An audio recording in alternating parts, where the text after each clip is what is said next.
sama Bang Ali kan.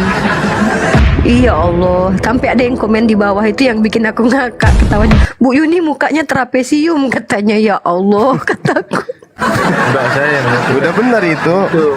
Bahasa Bang Ali udah benar itu. Ya Allah. Ada 3 manusia yang tidak kena hukum. Ya, salah satunya itu dia. Aku dibilang Bang Ali psikopat. Emang benar? Jadi sakit perut itu kalau ini wajahnya kotak itu loh, saya sakit perut ya. Sebenarnya lucu aja sih kalau aku lihatnya gitu. Anggap aja buat hiburan. Ya Allah, ya Allah. Siderat XML. Halo, halo. Halo, assalamualaikum. Waalaikumsalam. Waalaikum. Ya, Siderat XML. Ada yang mau dipertingin? Mau tanya nih Bang Juma. Siderat ini Muslim apa Kristen? Lah? Kenapa dia? Dari tadi naik turun. Wah, mungkin dia lagi ini, lagi mancing. Oten. Ya teman-teman Oten, silakan naik ke sini. Kalau seandainya kalian bertanya akan dijawab sama Sadli. Ayo Oten yang mau naik silakan request. Silakan teman-teman Oten. Mumpung lagi ada Sadli nih, biar diinjili kalian sama Sadli. Assalamualaikum warahmatullahi wabarakatuh. Salam Bang Emil. Sehat Bang Agung Nazmah? Sehat, alhamdulillah Bang. Aku juga sehat. Dia Rifa. Bang Zuma, ini mumpung ada udah Emil nih, ada Bunda Rosi itu, dia itu kalau nggak salah megang apa wanita-wanita gitu di Sumatera Barat. Mereka juga pengen api di Sumbar, Bang. Betul. Bikin cabang api di Sumbar katanya, gitu. Sumbar, Sumatera Barat. Iya betul Iya, tempat aku, tempat Abdi, di kampungnya Abdi. Saya di Karena Bukit Tinggi. katanya banyak. Ya, saya 2 ke kampung saya di Padang Pariaman, kemudian di Bukit Tinggi. Jadi Aku bilang ngomong sama Bang gini, Zuma aja, aku bilang.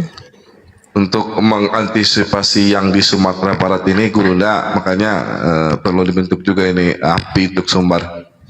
Mohon izin Gurunda. Iya, silakan Bang.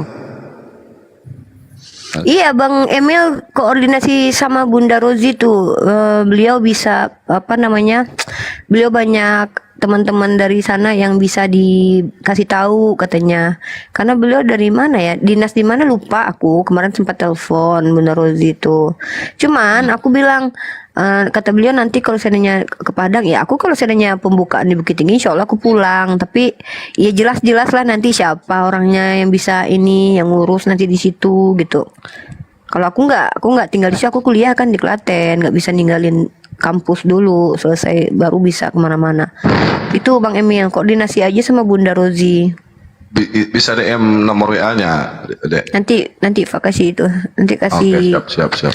Tapi katanya nanti pembukaan Bang Zuma nanti diundang ke Bukit Tinggi. Bang Zuma jangan sampai nggak mau lah. Bukit Tinggi itu sejuk juga kalau kotanya Gurunda. Waduh, Iya, hebat. Masya Allah. Ada jam gadang ikon Bukit Tapi Tinggi. Bang Zuma takut naik pesawat katanya. Naik awan Kington aja. Jadi gini Gurunda. Tiang awan. Jadi gini Gurunda. Kami di Sumbar ini kan ada pula orang yang Minang itu kan ada pula orang Minang yang Kristen. Ini yang kami sedang telusuri sekarang Gurunda. Kalau untuk Minang kita kan punya falsafah Gurunda. Kebetulan saya sebagai seorang datuk di Minangkabau itu merasa tersinggung dengan adanya sebuah nama Minang Kristen ini Gurunda. Karena itu mewakili semuanya ya kan. Betul. Sama suku enak aja. Etnis. Minang itu ada yang non muslim Bang, karena filosofi Minang itu adat bersandi syarak. Syaraknya bersandi kitabullah. Kitabullah di sini Al-Qur'an, bukan Bible. Tapi dia sering juga ngucapin itu loh. dia ngambil bibelullah. Ini kan penghinaan gerunda. Penghinaan Lagi filosofi itu. penghinaan filosofi kami sebagai orang Minang. Dan itu Sedang, makanya. sedang kami kejar sekarang bodoh gerunda. Jadi kemana beliau masih Dia nginjak Al-Quran kemarin tuh, Bang Emil.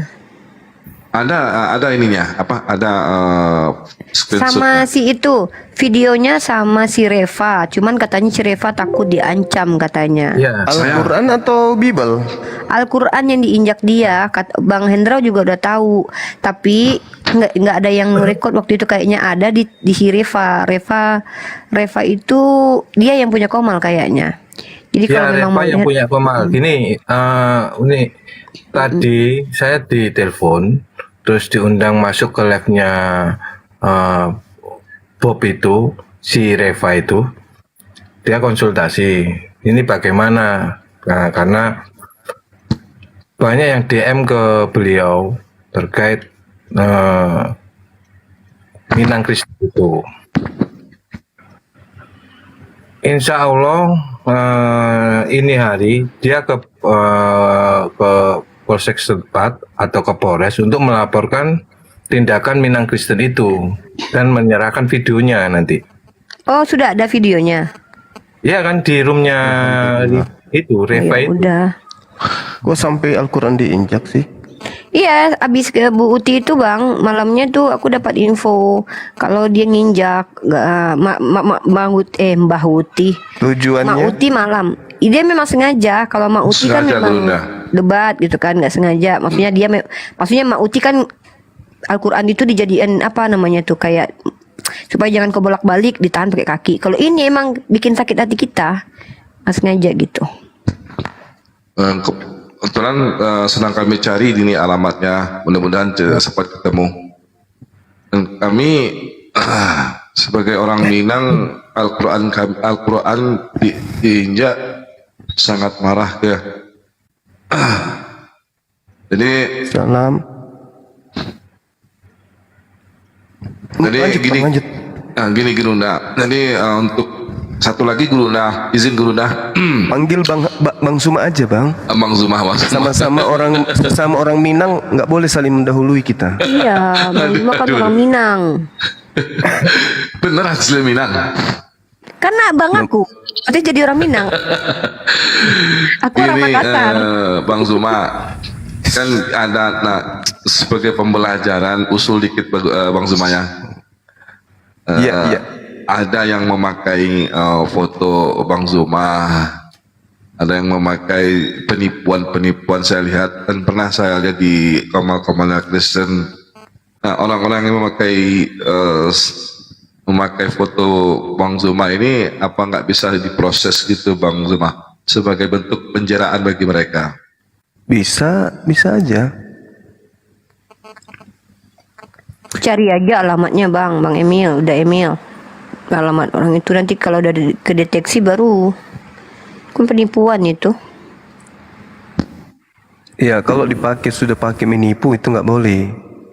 Itu harus ditindaki. Iya bang, karena ada korbannya kan kemarin gara-gara Udah banyak korbannya Bang Zuma. dia bilang diundang di mana gitu, terus nanti bayar dulu 5 juta transfer nanti baru dia pergi kayak gitu. Nah, itu Yang punya biasa. komputer. Bang Zuma kan orang Minang, tahu nggak artinya nggak ada piti? Tidak ada uang. Tuh kan Bang Zuma ngerti, orang Minang kok. Coba ketemu sama aku. Pura Mandre, pasti aku tahu artinya. Sudah mandi.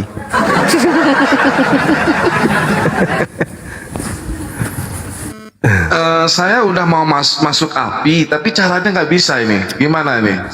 Nah, itu harus. Bang udah tua, udah pernah ketik di Google.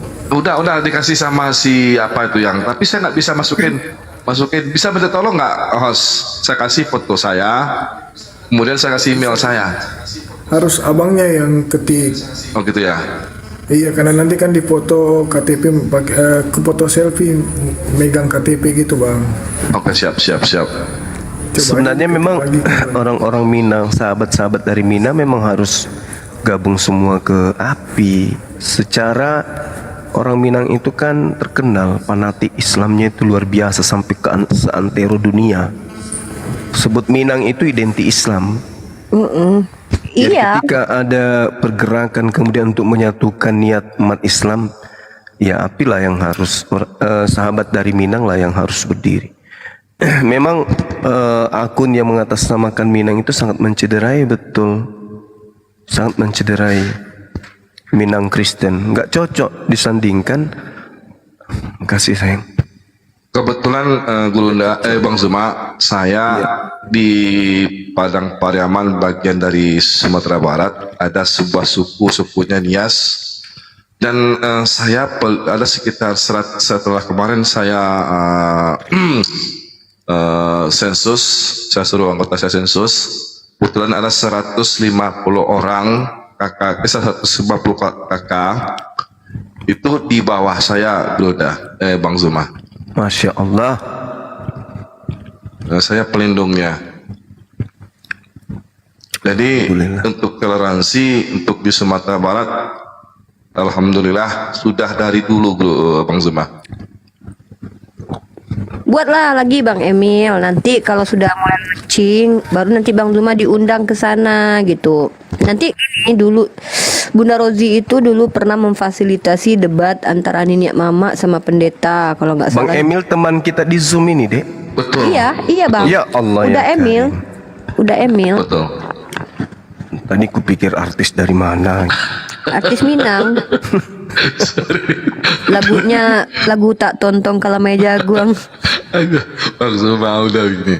Jadi Dek Rifa, tolong di ini ya, di DM nomornya Mbak Rozi biar saya kontak beliau. Siap. Bunda Rozi itu tinggal di Padang Kota. Beliau itu dia kalau nggak salah udah dinas di ini kan. Nah terus beliau tuh sering bergabung-gabung sama, dulu kan kalau sebelum ada kita di room atau di Zoom sama di StreamYard, dulu kan debatnya langsung gitu Bang Zuma. Dulu kan orang tuh debatnya langsung ketemu tatap muka gitu. Jadi dulu ada pernah masalah Niniak Mama yang dikristenisasi itu.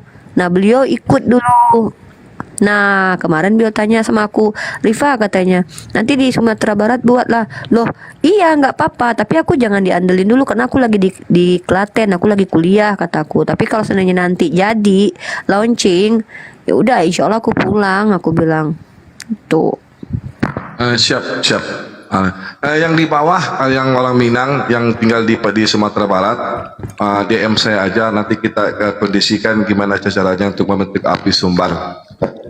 Itu DM aja saya, Masya nanti Allah. kita temui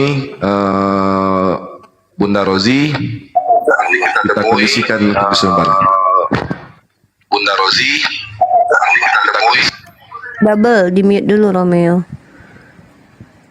Ya sama Unirita itu loh Bang, Unirita yang beliau itu punya keturunan dari pemilik pondok pesantren di Bukit Tinggi Canduang. Nah, beliau itu juga tertarik, Bang Singa di mute dulu. Beliau juga tertarik untuk membentuk api sumbar kayaknya. Jadi memang udah banyak orang Sumatera Barat dari petinggi-petingginya itu yang udah lihat Bang Zuma, lihat aku gitu. Terus mereka tertarik untuk juga ada api di Sumatera Barat. Tapi koordinirnya aku belum bisa, aku masih kuliah. Kalau bisa Bang Emil, ya Bang Emil aja. Ya, siap. Saya usahakan di luar hari kerja Sabtu Minggu. Kebetulan saya dinas juga. Mudah-mudahan bisa. Siap. Demi Amin. tegaknya agama Islam, demi tegaknya syiar Islam, siap. Masya Allah. Iya. Oke lah, ini ada Assalamualaikum warahmatullahi wabarakatuh. Akhi.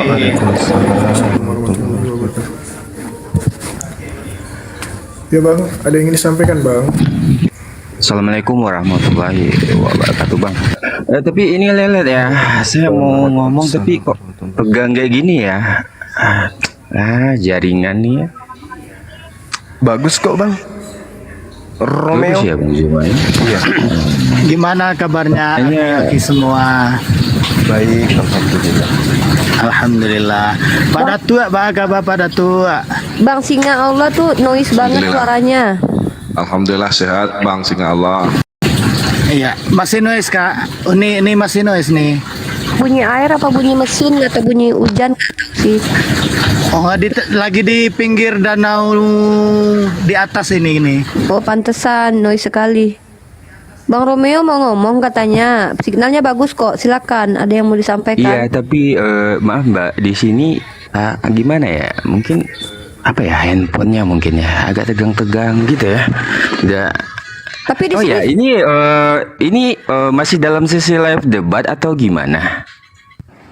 silakan. Anda Muslim atau non Muslim? Saya Muslim. Kalau ada yang mau ditanyain, tanyain aja gitu. Karena Saya mau kita nanya prioritasin pada teman-teman Kristen sama buat Bang naik. Zuma. Oke. Kalau boleh tahu, ini dalam sesi apa ya? Apakah ini masih dalam sesi debat atau gimana? Saya kan baru buat nih, TikTok barusan tadi saya buat nih. Saya kan baru. Ini masih dalam sesi debat atau Jawab, gimana? Sadli. Oh, memang untuk silaturahmi aja untuk sesi live kali ini gitu. Kita mau sharing-sharing Bang, sharing dengan Oh, saudara-saudara berarti Kristen. live kali ini untuk sharing-sharing ya Bang Zuma ya? Siap. Oh gitu. Saya pikir ini masih dalam sesi live debat gitu. Berarti Iya, gitu. tapi kalau ada saudara Oten dibawa dinaikkan aja nggak apa-apa. Gitu ya. Kok dari tadi saya pun nggak gimana ya, saya lihat nggak ada dengar itu tentang pembahasan Kristen. Berarti ini untuk silaturahmi teman-teman ya, sesi live kali ini ya Bang ya. Iya, Bang Romeo, kalau mau ada yang disampaikan silakan sampaikan. Tapi kita Saya pikir ini masih dalam sesi live debat. Jadi kan ya, kalau gini saya gini Bang, sesi Bang live Romeo, debat. kalau seandainya ada teman Kristen, kita mau diskusi sama mereka. Tapi kalau abang ada yang mau disampaikan, silahkan gitu loh Bang. Oh gitu. Nggak ada. Saya sih nggak ada yang mau disampaikan. Cuma mau nanya gitu aja. Tapi kalau masalah teman Kristen, teman saya semua itu Kristen semua itu. Bagus Bang di Ah? Waduh, ini terpental. Pental nih Pak. Ini Romeo ini Kembali ini. Islam nih.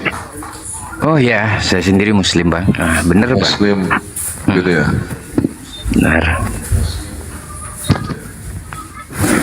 Oke Bang, kalau nggak ada yang ingin sampaikan, maaf saya tutup. Oke. Waktunya juga sudah habis. Terima kasih Bang, sehat selalu. Assalamualaikum warahmatullahi wabarakatuh. Ya, untuk selanjutnya ada Bang Stephen Leo. Ya bang, Siang Bang, Kristen atau Muslim Bang? saya Muslim bang, tapi sebelumnya saya bukan Muslim, saya mualaf bang. Oh, mualaf. Udah berapa Masya lama Allah. di mualaf? Masya Allah.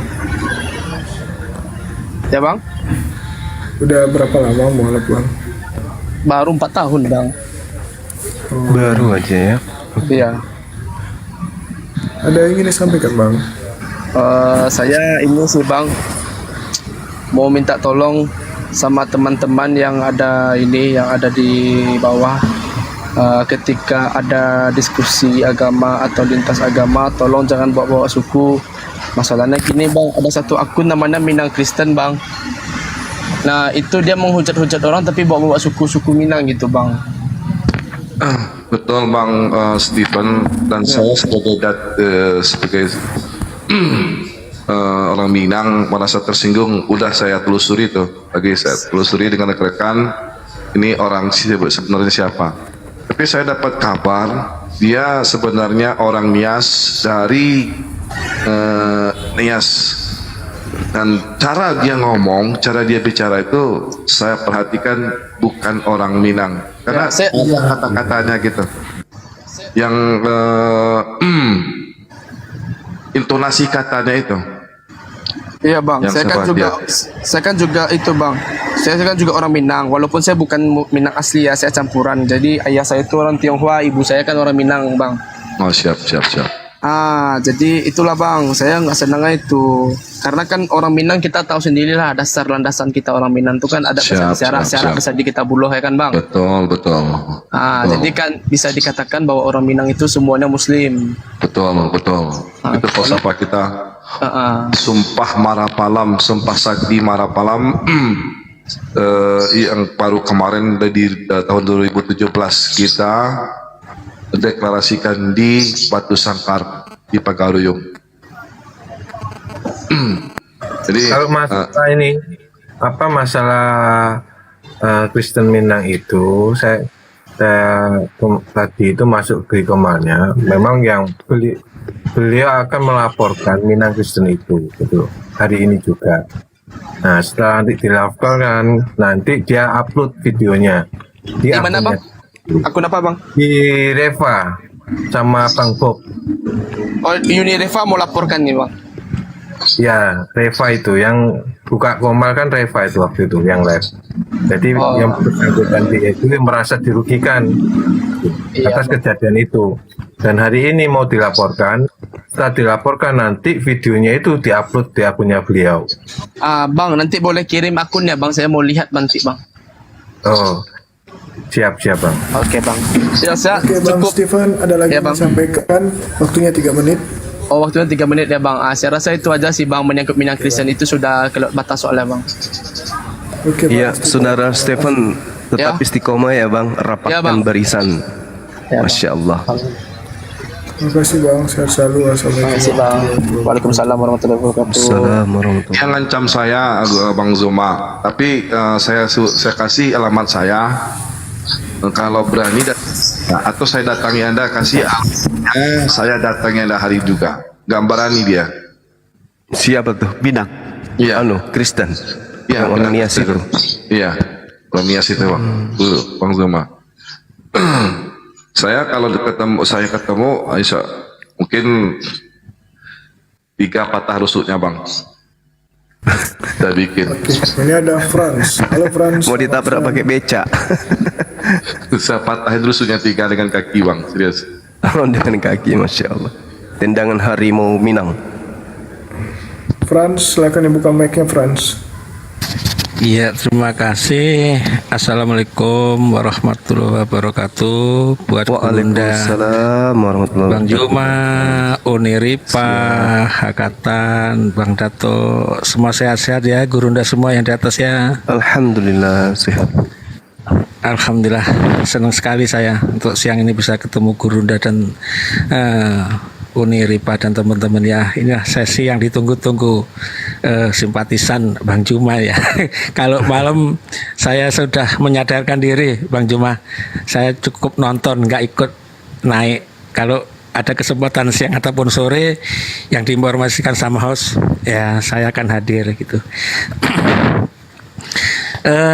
Sedikit ini Bang Juma, Gurunda, Uniripa, yang ingin saya sampaikan naik komal ini, saya barusan scroll ini, maaf beribu maaf ini ya, nanti kalau memang perlu ditanggapi kasih skip aja.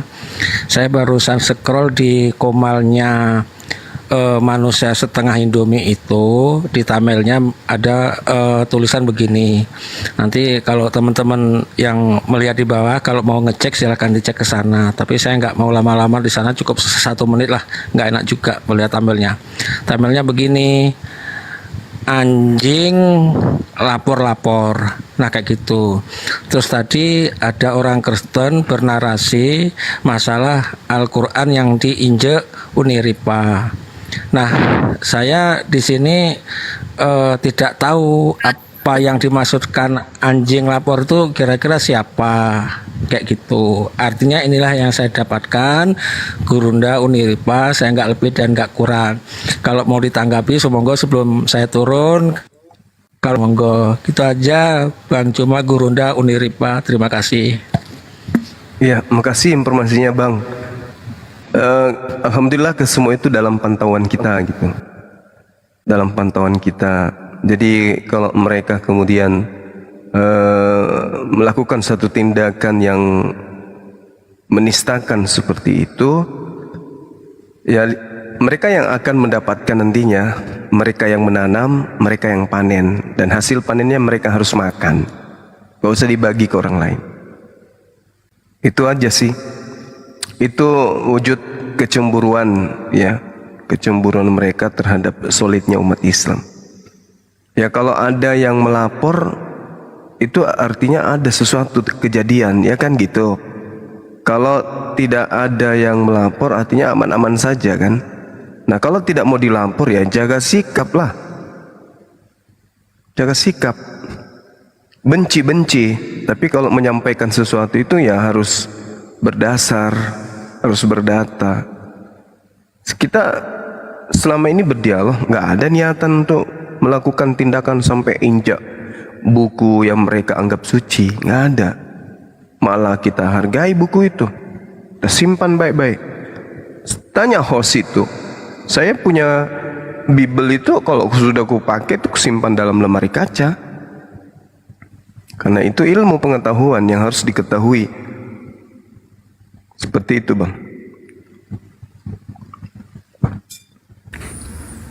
Oke, Bang Frans, ada lagi yang ingin disampaikan? Terima kasih Gurunda udah memberikan masukan. Ya, sebentar Bang, setengah menit aja Bang. Setengah menit, saya udah tuh saya turun. Artinya siapa yang dimaksud anjing-anjing ini kita juga ya nggak enak juga gitu. Sedangkan manusia setengah Indomie ini informasinya kan ini kan harusnya kan nggak kanan nggak ke kiri, tapi kok seperti ini. Nanti kalau itu memang mau ditindaklanjuti Gurunda, tamel anjing-anjing lapor ini kan gitu aja Gurunda. Cuma Baik, turut kita terima monitor, kasih Bang. sudah Kita monitor, Masya dinaikkan.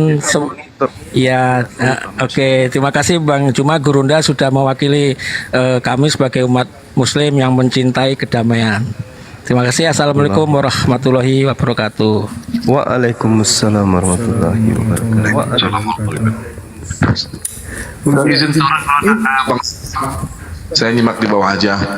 Iya, Bang. Oke, saya nyimak di bawah aja. Host, saya nyimak di bawah aja, host. Naikkan yang lain, host, biar bisa komunikasi dengan Bang Zoma. Assalamualaikum warahmatullahi wabarakatuh. Waalaikumsalam warahmatullahi wabarakatuh. Warahmatullahi wabarakatuh. Jadi Bang Zuma, karena teman-teman taunya kalau siang ini kan sapa-sapa atau ya bincang-bincang dengan Bang Zuma, jadi banyak yang naik ini rata-rata teman-teman kita yang Muslim, yang oten belum ada, jadi nggak apa-apa saya naikkan ya Bang Zuma. Kalau tidak ada otennya silakan aja. Ya, jadi itu buat teman-teman Muslim yang mau naik, saya naikkan, waktunya 3 menit ya.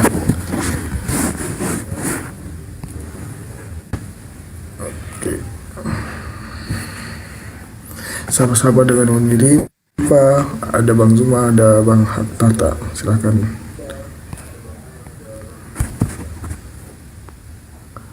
Aduh, tadi kan.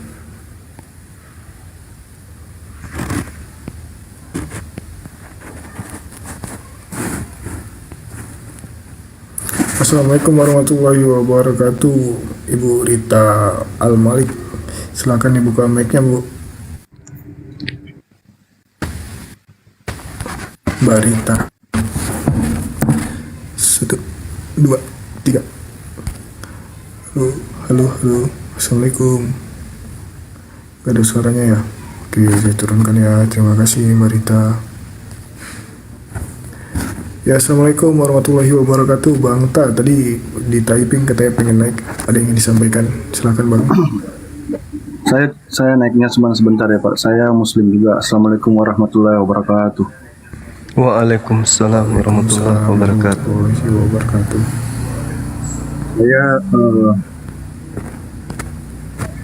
Saya naik ke sini cuman tadi saya keliling ke warung Alkitab. Kok saya merasa kayak gimana ya? Maksudnya hati saya tuh berada di sana tuh kayak ingin berontak gitu. Iya Bang.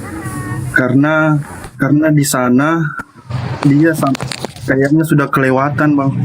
Dia sampai mengatakan bahwa agama Islam itu adalah agama brengsek lah. Nabi Muhammad adalah, pokoknya semua perkataan sangat tidak wajar untuk dilontarkan. Itu kalau saya mohon petunjuk aja ya. Apakah orang seperti itu nanti kalau saya mau untuk cari dia dan datangi dia rumahnya langsung, terus saya langsung bawa polisi, gimana Pak? Gimana Gurunda?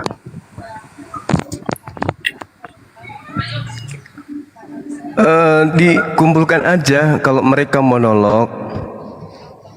Kalau mereka monolog kemudian menghujat, jelas-jelas mereka menghujat tanpa ada narasi penjelasan atau sedang berdiskusi dan menjelaskan, artinya kan jatuhnya kepada penghujatan, penistaan gitu.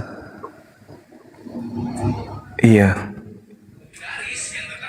Mereka itu pasti orang-orang yang zalim karena sudah datang Islam, tapi karena mereka kemudian tidak berdaya untuk membantah kebenaran Islam sehingga mereka frustasi. Allahu Akbar. Seperti itu, Bang. Mereka sedang mengada-adakan suatu kebohongan, membohongi diri mereka sendiri dengan membantah kebenaran Al-Quran yang datang kepada mereka. Makanya di dalam Islam itu dikatakan, Bismillahirrahmanirrahim, wa man azlamu mimman iftara 'alallahil kadziba wa huwa yud'a ilal Islam. Dan siapakah yang lebih zalim daripada orang-orang yang mengada-adakan kebohongan terhadap Allah padahal dia diajak kepada agama Islam. Wallahu la yahdil qaumaz zalimin. Dan Allah tidak memberi petunjuk kepada orang-orang yang zalim. Setelah datang Islam kepada mereka, mereka mengingkari keislaman itu, maka Allah tidak memberikan petunjuk. Karena Allah tidak memberikan petunjuk, maka sikap mereka seperti itu adanya. Jadi kita dudukkan mereka ini sebagai wa kanal kafiru ala rabbihi zahira, penolong-penolong setan. Gitu, Bang. Jadi kalau misalnya saudara saya mau mengambil sikap, lengkapi data-data penghujatan, penistaan mereka, ya silakan dilaporkan, tidak apa-apa. Kalau memenuhi syarat, insya Allah diproses. Oh, begitu. Ya, Gurunda, terima kasih banyak ya, Gurunda ya. Iya, Bang. Sekarang saya pantau mereka. Saya sudah ada 2 akun yang saya ikuti yang saya ingin sekali untuk memproses orang itu. Akun yang mana aja, Abang, yang Abang maksud ini, Bang Tak? Akun satu yang perempuan itu namanya Al-Akhyat. Oh iya. Yang kedua itu WK Sang, apa tuh? Siapa sih? WK Sang. Pokoknya dia juru bicara dari warung Alkitab itu sama Ladusing. Siapa? Ladusing. Oh, Ladusing. Kebetulan saya juga ada keturunan Bugisnya Pak Bang Suma. Jadi saya mengerti bahasa Bugis juga. dikit. Oh, Masya Allah. Iya. Sama-sama berarti kita ya. Iya. Banyak keluarga saya di Sulawesi juga. Alhamdulillah. Iya. Makanya saya itu ngefans banget sama Bang Suma. Iya, makasih Abangku. Waktunya 3 menit ya, supaya gantian dengan yang lain, Bang. Oke, Bang. Saya boleh diturunkan kalau rapatkan barisan, Bang Tah. Iya, siap. Komunikasi dengan teman-teman kita. Oke, Bang. Asal di jalan Islam saya akan berjuang hidup mati-matian. Allahu Akbar, Masya Allah. Iya, Bang. Ya, Bang. Terima kasih, Bang Tah. Sehat selalu. Assalamualaikum warahmatullahi wabarakatuh. Waalaikumsalam warahmatullahi wabarakatuh. Assalamualaikum warahmatullahi wabarakatuh. Waalaikumsalam. Waalaikumsalam warahmatullahi wabarakatuh. Salam Bang Zuma. Saya dari Padang Pariaman, Bang. Boleh nanya enggak, Bang Zuma, Bang Fadli? Saya kebetulan kan guru. Ya, saya kebetulan kan guru. Pada umumnya semenjak live Bang Zuma, kami di Padang Pariaman ini pengen masuk API, tapi nggak ngerti caranya. Siap itu gimana tuh, host? Tadi mau naik kos Mbak Dika. Ya. Jadi saya jelaskan dikit untuk pendaftarannya ya. Nah, untuk pendaftarannya itu Mbak Dika bisa langsung ke akun Apologet Islam Indonesia. Di bio profil tersebut ada link untuk melakukan pendaftaran. Atau Mbak Dika bisa langsung ke Google atau ke Chrome yang di handphone. Ketik aja langsung di Google-nya itu apologetislamindonesia.org. Nah, nanti pada saat sudah diklik, nanti akan ada data, pengisian data untuk pendaftarannya seperti nama, alamat, nomor handphone, dan email. Serta melampirkan kartu identitas KTP. Jadi dimasukkan nomor KTP-nya, kemudian foto selfie bersama KTP-nya. Lalu kemudian diklik saja daftar. Nah, kalau sudah diklik daftar, Mbak Dika menunggu 1 sampai dengan 20 hari kerja untuk diverifikasi apakah Mbak Dika berhasil terdaftar menjadi anggota API atau belum. Nah, hasilnya nanti akan dikirimkan melalui email seperti itu, Mbak. Ya kami gini Bang, ada anggaran 20 guru pengen masuk, tapi gimana caranya tuh kan bingung. Lagian API ini di Sumbar nih nggak ada juga. Kemarin kan nelpon Bang Smile. Bang Smile jauh juga, dia kan orang Bukit Tinggi, tapi katanya bentuk lah dulu katanya kan. Tapi kami nggak ngerti, lihat aja yang seperti ini, ikut-ikut rumah aja. Betul. Jadi ya oke. Jadi Mbak Dika, pertama Mbak Dika daftar aja dulu. Nanti kalau sudah berhasil terdaftar, Mbak Dika akan masuk di grup. Nah, setelah masuk di grup itu nanti akan diverifikasi teman-teman yang mana saja yang dari Sumatera Barat. Nanti dibentuklah di situ. Iya, ada anggaran 20 Dialih ke iya, didaftar aja dulu. Nanti kalau sudah terdaftar, nanti kita bentuk untuk yang ada di Padang kalau sudah mencukupi. Oh begitu. Ya, tak tambahi host ya. Iya. Ini Siap Bang. Bang Tatanya di Padang juga, Nak? Bukan. Bisa lihat di tutorialnya untuk pendaftaran itu ada di VT saya tutorialnya. Itu jelas itu. Assalamualaikum warahmatullahi wabarakatuh. Satu dulu Bang Suma. Iya, Mbak. Siap Mbak Dika. Kemarin itu aku pernah masuk ke apa itu, bisa enggak kayak Mbak Yuni itu di judul VT-nya kan dibikinnya kan pengikut Zuma anjing. Aku masuk ke sana, pas masuk ke sana aku dimaki-maki kan, dibilang begini, kamu itu simpanan Zuma katanya kan. Aku sampai teriak-teriak aku di sana Bang Zuma, sampai maki-maki juga kemarin tuh. Tapi dia monolog nggak buka room waktu itu. Apa bisa kayak gitu dilaporkan? Judulnya itu bikin aku naik darah Bang. Dibilangnya begini, pengikut Zuma bisa anjing. Bisa aja sih. API ini kan sudah lebih 5.000 yang daftar secara sah ya, meskipun belum keluar KTA. Kalau 5.000 orang ini melaporkan, udah selesai dia. Karena yang dimaksud dengan guguk itu adalah mereka yang mendaftar API. Sahabat-sahabat yang daftar API inilah yang Yuni sebut sebagai guguk. Kalau kan keberatan ya laporkan aja, biar orang gila kayak begini tuh dikerangkeng. Sampai aku dibilangnya, alah kamu itu simpanan Zuma katanya. Kurang ajar kali dia Bang. Pas aku bilang, Mbak Yuni sadarlah, kataku kan udah tua, kataku kan hapuslah judulnya, kataku kan bilang gitu. Apa mau kamu laporkan silahkan katanya, nggak takut aku sama Zuma. Aku langsung naik darah Bang, nenek tua dasar nenek macam-macam lah aku bilang kan.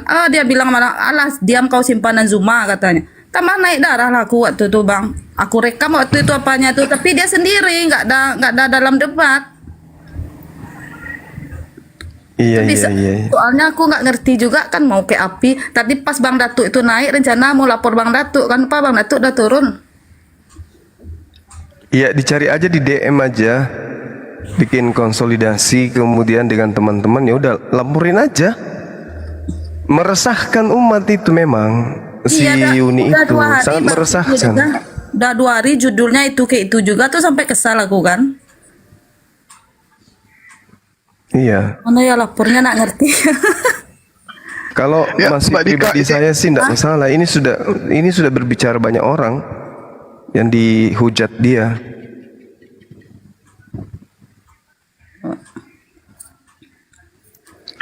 Ya, ini Mbak Dika ini, jadi yang saya besarkan ini adalah akun Apologet Islam Indonesia. Mbak Dika bisa follow nih akunnya. kemudian langsung ke profilnya. Di profil akun Apologet ini sudah ada link untuk melakukan pendaftaran. Tinggal diklik saja link tersebut. Bang Sadli bisa masuk 20 orang langsung Bang Sadli. Jadi pendaftarannya harus satu-satu. Jadi tapi ya 200 juga bisa. Tapi menggunakan handphone linknya satu-satu kayak gitu. Ya kami kan guru SMP ini pada mau masuk semua kan gitu. Apa boleh Dika cobalah tanya dulu, kita kan PNS, nanti takutnya nanti nggak boleh katanya kan gitu. Bisa Mbak, diklik dicoba siapapun, ya semua status bisa. Oh, boleh mau ya, dia Mbak? PNS boleh.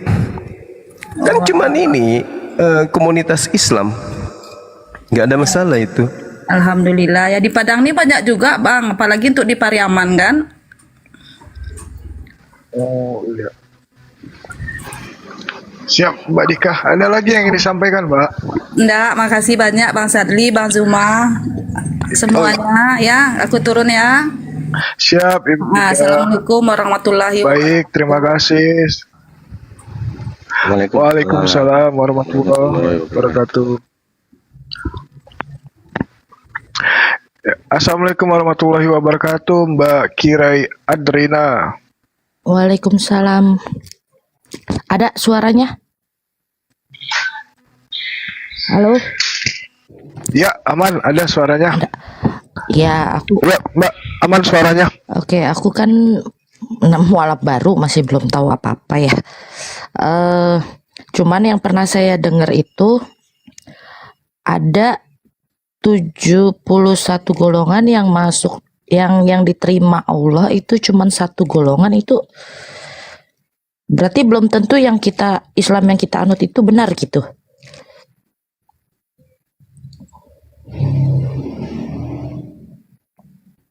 Halo?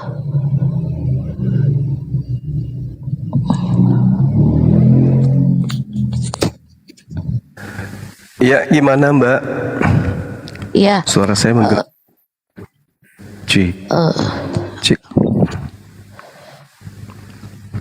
Iya Kak.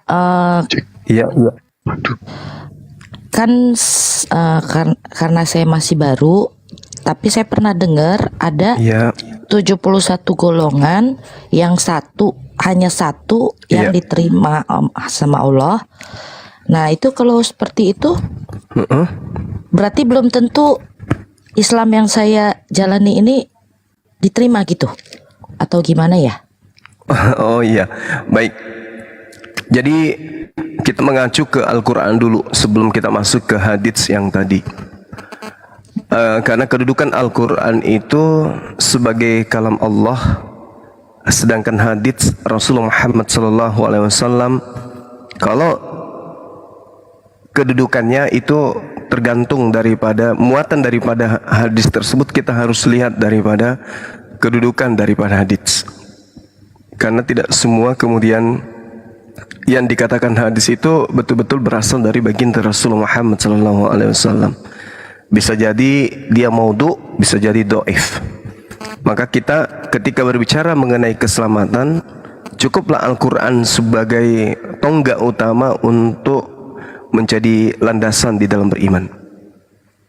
Allah Subhanahu wa taala menjelaskan, Bismillahirrahmanirrahim, Yauma yajma'ukum liyaumil jam'i, dzalika yaumul taghabun, wa may yu'min billah wa ya'mal shalihan yukaffir anhu sayyi'atihi wa yudkhilhu jannah tajri min tahtihal anhar khalidina fiha abada.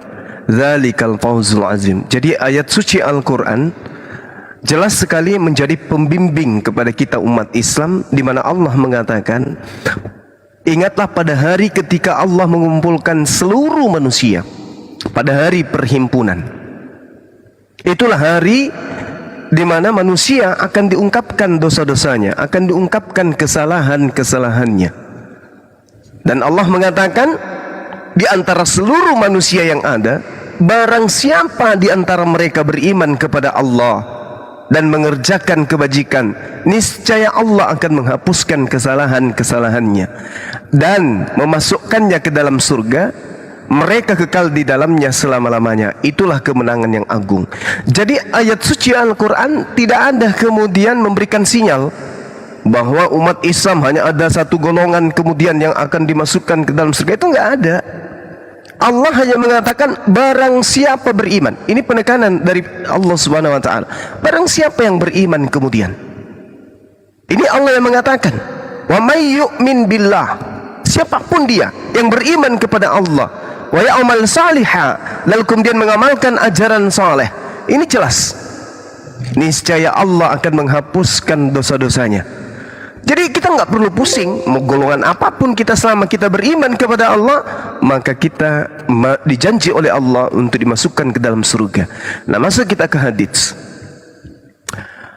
Memang banyak kemudian dikatakan di dalam penjabaran atau penyampaian daripada dai-dai kita ya, terkadang menggunakan hadis-hadis yang mengatakan itu. Dan akhir-akhir ini memang ada beberapa narasumber ya yang kemudian menyampaikan hadis tentang 72 golongan dari umat Islam masuk ke neraka dan hanya ada satu golongan umat Islam yang masuk dalam surga. Kedudukan hadis ini itu lemah. Ini harus dicatat. Kedudukan hadits ini lemah. Lalu kemudian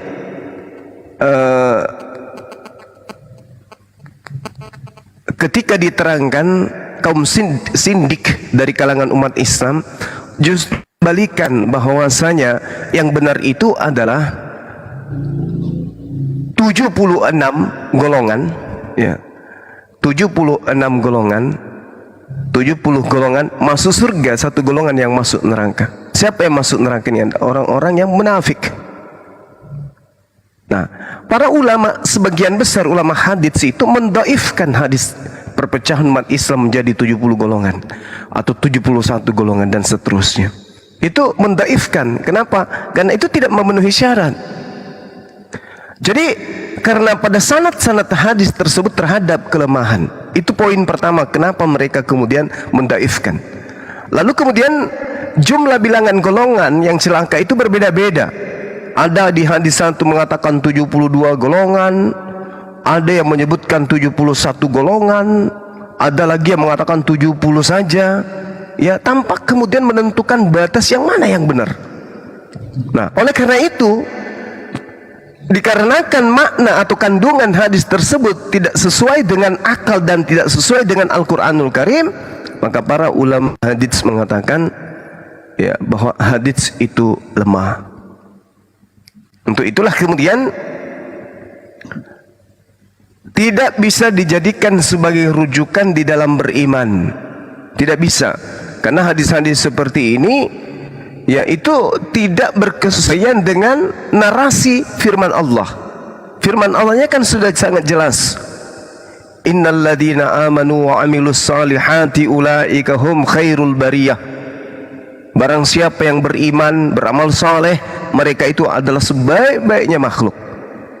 Apalagi kalau kita melihat daripada pengakuan baginda Rasulullah Muhammad sallallahu alaihi wasallam di hadis sahih Bukhari 6886, di situ sangat jelas bahwa seluruh umat daripada baginda Rasulullah Muhammad sallallahu alaihi wasallam akan dimasukkan ke dalam surga. Meskipun mereka sudah dimasukkan ke dalam neraka, tapi mereka bagian daripada umat Rasulullah Muhammad SAW, tidak pernah musyrik, tidak mati dalam kekafiran, tidak mati dalam kemunafikan, maka Rasulullah Muhammad SAW akan menyelamatkannya dari surga, dari neraka. Itulah yang disebut syafaat. Lalu Al-Quran mengatakan, Qul in kuntum tuhibbunallah fattabi'uni yuhibbukumullah wa yaghfir lakum dzunubakum wallahu ghafurur rahim. Katakan kepada mereka, wahai Nabi Muhammad, jika mereka mencintai pencipta langit dan bumi dan ingin dicintai oleh pencipta langit dan bumi, ingin dosa-dosanya dihapuskan oleh pencipta langit dan bumi, maka ajarkan kepada mereka, fattabi'uni, ikutlah denganku. Jadi siapa yang mengikuti ajaran Rasulullah, maka semuanya akan diselamatkan oleh Allah.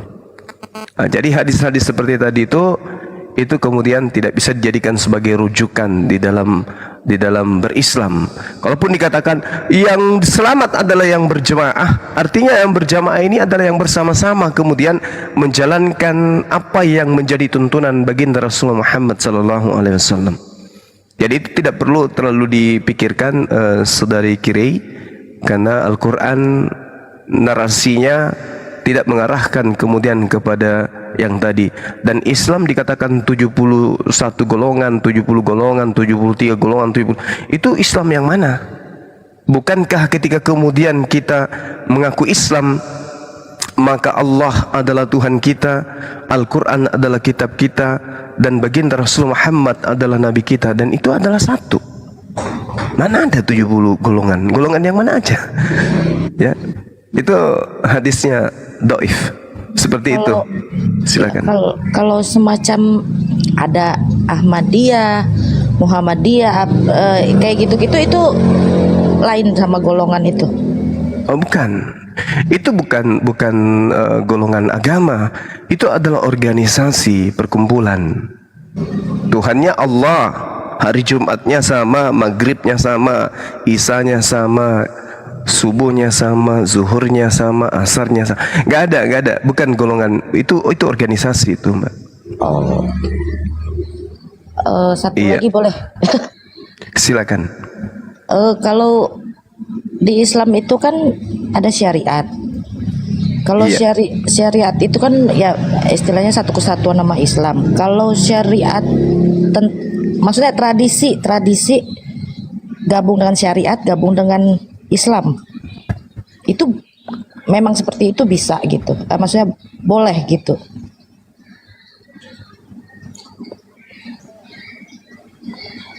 Jadi gini, yang dimaksud syariat itu adalah hukum-hukum, dasar pijakan di dalam menjalankan sebuah amalan.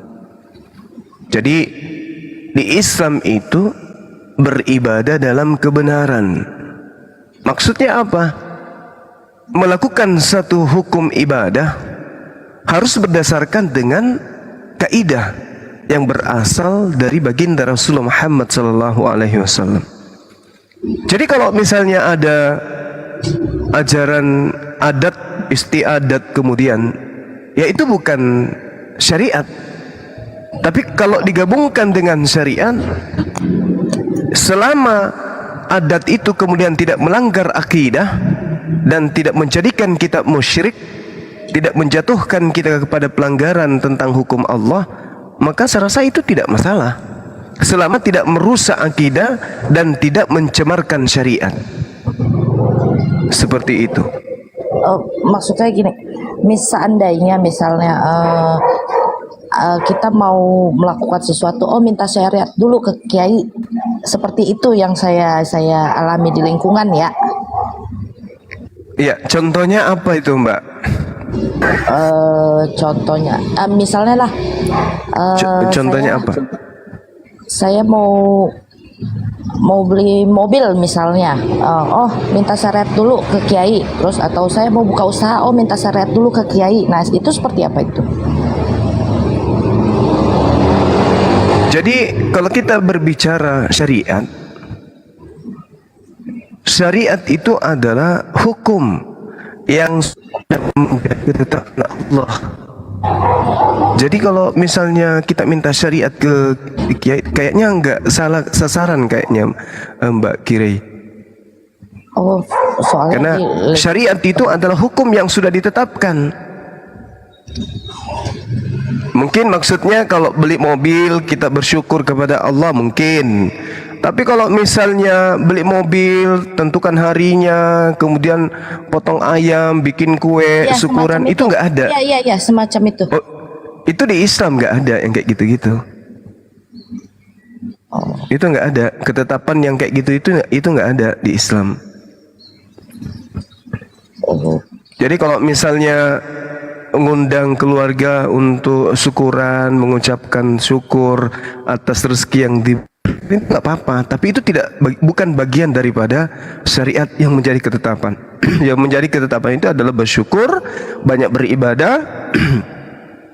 Ya uraiannya mungkin kita bersedekah, berinfak, mengajak tetangga makan, seperti itu nggak masalah. Tapi kalau misalnya beli mobil habis itu didupa-dupa, dibakarkan menyan, dikeliling 7 kali dan seterusnya, itu tidak ada ketetapannya itu di Islam. Oh, berarti itu di luar inilah ya, di luar jalur lah ya. Iya, itu bukan syariat, bukan ketetapan. Tapi kalau bersyukur, senang dengan rezeki yang Allah berikan, kemudian diniatkan untuk makan bersama dengan anak yatim piatu dan seterusnya, ini bisa jadi, bisa saja. Itu kan bagian dari sedekah infak, bersyukur, kayak gitu-gitu. Yang saya maksud tadi itu manggil ustadznya, habis itu bacakan yasinan, kelilingin mobilnya 7 kali, bakar menyan, siram air, selamatan, itu nggak ada. Nggak boleh lah intinya gitu. Iya, itu tidak pernah dicontohkan dalam arti kata aturan di dalam tata cara bersyukur atas rezeki Allah itu nggak kayak gitu. Karena kan mungkin itu adat yang mengajari saya, yang mengajari saya itu katanya Indonesia ada Islam itu kan karena para wali Songo ya, wali Songo. Nah, mereka maksudnya dari mereka kan itu yang turun temurun itu loh. Ya, tapi gini, sama ketika Islam itu pertama kali kemudian datang kepada bangsa jahiliyah. Islam datang itu beransur-ansur kaidah hukum-hukumnya, tidak frontal sekaligus. Begitu juga metode yang digunakan oleh para wali. Mereka datang mengajarkan Islam di Nusantara ini, step by step mereka memperkenalkan. Tidak serta-merta para wali mengajak secara frontal para penganut ajaran animisme meninggalkan tradisi lama mereka. Karena Islam datang dengan cara kaku kalau kayak gitu. Jadi Islam itu datang di seantero Nusantara, dibiarkan saja mereka melakukan tradisi-tradisi sambil diajarkan. Ini jangan sampai terpleset, nanti jatuhnya kepada musyrik. Ini jangan sampai salah, kalau dipertahankan ini jatuhnya kepada penyembahan terhadap inazan atau berhala. Jadi lambat laun mereka sudah memahami tentang itu semua. Maka yang melanggar akidah, yang melanggar syariat itu dihilangkan. Nah, tapi tidak semua kemudian masyarakat pada saat itu seketika menghilangkan tradisi-tradisi yang menjadi tradisi secara budaya turun temurun dari nenek moyang mereka gitu. Seperti itu. Saya masih melihat pada saat saya kecil, masih melihat orang-orang malam Jumat bakar dupa depan pintu. Saya masih melihat itu. Itu apa? Itu tradisi nenek moyang mereka untuk tolak bala. Tapi lama-lama setelah mereka memahami Islam, ternyata sandaran atas segala-galanya itu hanya kepada Allah. Dan cara-cara kemudian tolak bala itu sudah diajarkan Islam, maka cara yang lama itu ditinggalkan pelan-pelan. Nah, yang keliru, kalau metode dakwah yang disampaikan oleh para wali pada masa itu, belum ada internet, belum ada HP, belum manusia belum bisa mengekspos kemudian bagaimana mengakses kemudian materi-materi tentang Islam, seperti apa syirik itu, seperti apa materi tentang akidah, tauhid dan seterusnya. Mereka kemudian menjalankan metode yang ada pada zamannya, pada zaman ini, saya rasa juga itu keliru. Karena para wali mengajarkan itu pelan-pelan. Seperti itu. Andai pun juga para wali masih hidup hari ini, saya rasa mereka juga akan menegur orang yang masih mempertahankan kemudian tradisi-tradisi animisme. Seperti itu, Mbak. Ya, Mbak Kirai, ini ada teman-teman minta digantian. Oh, sedikit lagi boleh? Iya, silakan. Oke, baik. Beliau mualaf soalnya, iya. Oke, baik. Sabar ya Bang Pitoy. Ya, lanjut Mbak. Iya, jadi gini, kan saya ini sebagai istri, ya, suami saya ini yang ada tradisi turun temurun dari Banten. Nah, saya pernah tanya, kalau dalam hati nurani saya tradisi yang untuk mengikuti tradisi itu kayaknya nggak pas sama saya bilang. Jadi maksud saya bilang harusnya jangan, saya bilang. Nah, tapi suami saya bilang, kalau kamu sebagai istri harus ngikutin saya sebagai suami, misal seperti itu gitu loh. Gimana itu? Ya, jangankan kepada suami, kepada orang tua saja kalau ngajak kita sesuatu yang melanggar syariat Islam itu nggak boleh diikuti. Begitu juga kepada suami. Kalau melanggar ya, kok benar melanggar dalam hal ini. Misalnya ini melanggar nggak nih ya? Misalnya di dalam tradisinya itu, misalnya saat syukuran ada misalnya disediakan 7 macam minuman, misalnya harus ada kopi pahit, kopi manis, air putih, susu, ada teh pahit, teh manis, lalu ada bekakak, ada ya menyan. Itu salah. Kalau berbicara mengenai syariat, itu nggak ada syariat kayak gitu di Islam, itu nggak ada. Tapi kalau itu larinya ke tradisi, saya rasa tidak ada kaitannya dengan syariat Islam, karena itu adalah adat. Selama kemudian tidak melakukan kesyirikan, tidak membakar kemenyan untuk ngusir atau mendatangkan kemudian makhluk, ya, ada mantra-mantra dan seterusnya, ya mungkin itu hanya sebatas adat aja. Itu budaya. Jadi nggak apa-apa maksudnya dilakukan gitu. Kalau sifatnya budaya, itu tidak masalah selama tidak dijadikan sebagai satu ibadah. Kalau ibadah itu sudah pelanggaran karena tidak diajarkan di dalam syariat Islam kayak seperti itu. Kalau soal syariat misalnya kan, kalau di Banten terkenal lah batu ya. Jadi minta syariat ke kiai, tapi dengan perantara batu cincin. Oh, itu nggak boleh. Nggak boleh itu. Oke. Itu nggak boleh. Karena tempat kita menggantung itu hanya kepada Allah. Nggak boleh kepada benda. Kalau kita berbicara mengenai syirik ya, ada yang dikatakan syirik yang selama ini kemudian mengotori hati manusia sehingga kalbu itu terkadang kemudian menjadi buram, menjadi hitam. Seperti misalnya saya ini adalah seorang instruktur bela diri. Ada suatu ketika saya ingin ke tempat gelap, entah ada urusan, tapi di sana itu gelap, perkampungan yang jauh dari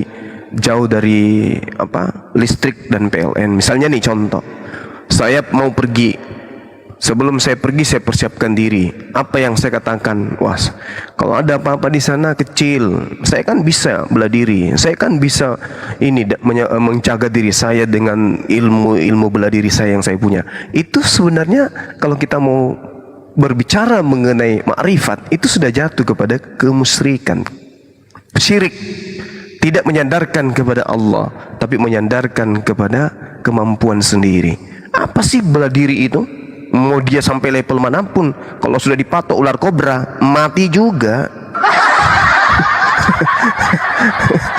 Ya, bela diri ilmunya sampai setinggi level apapun, dia kayak Bruce Lee dan seterusnya, kena bisul di pantat, selesai, susah duduk.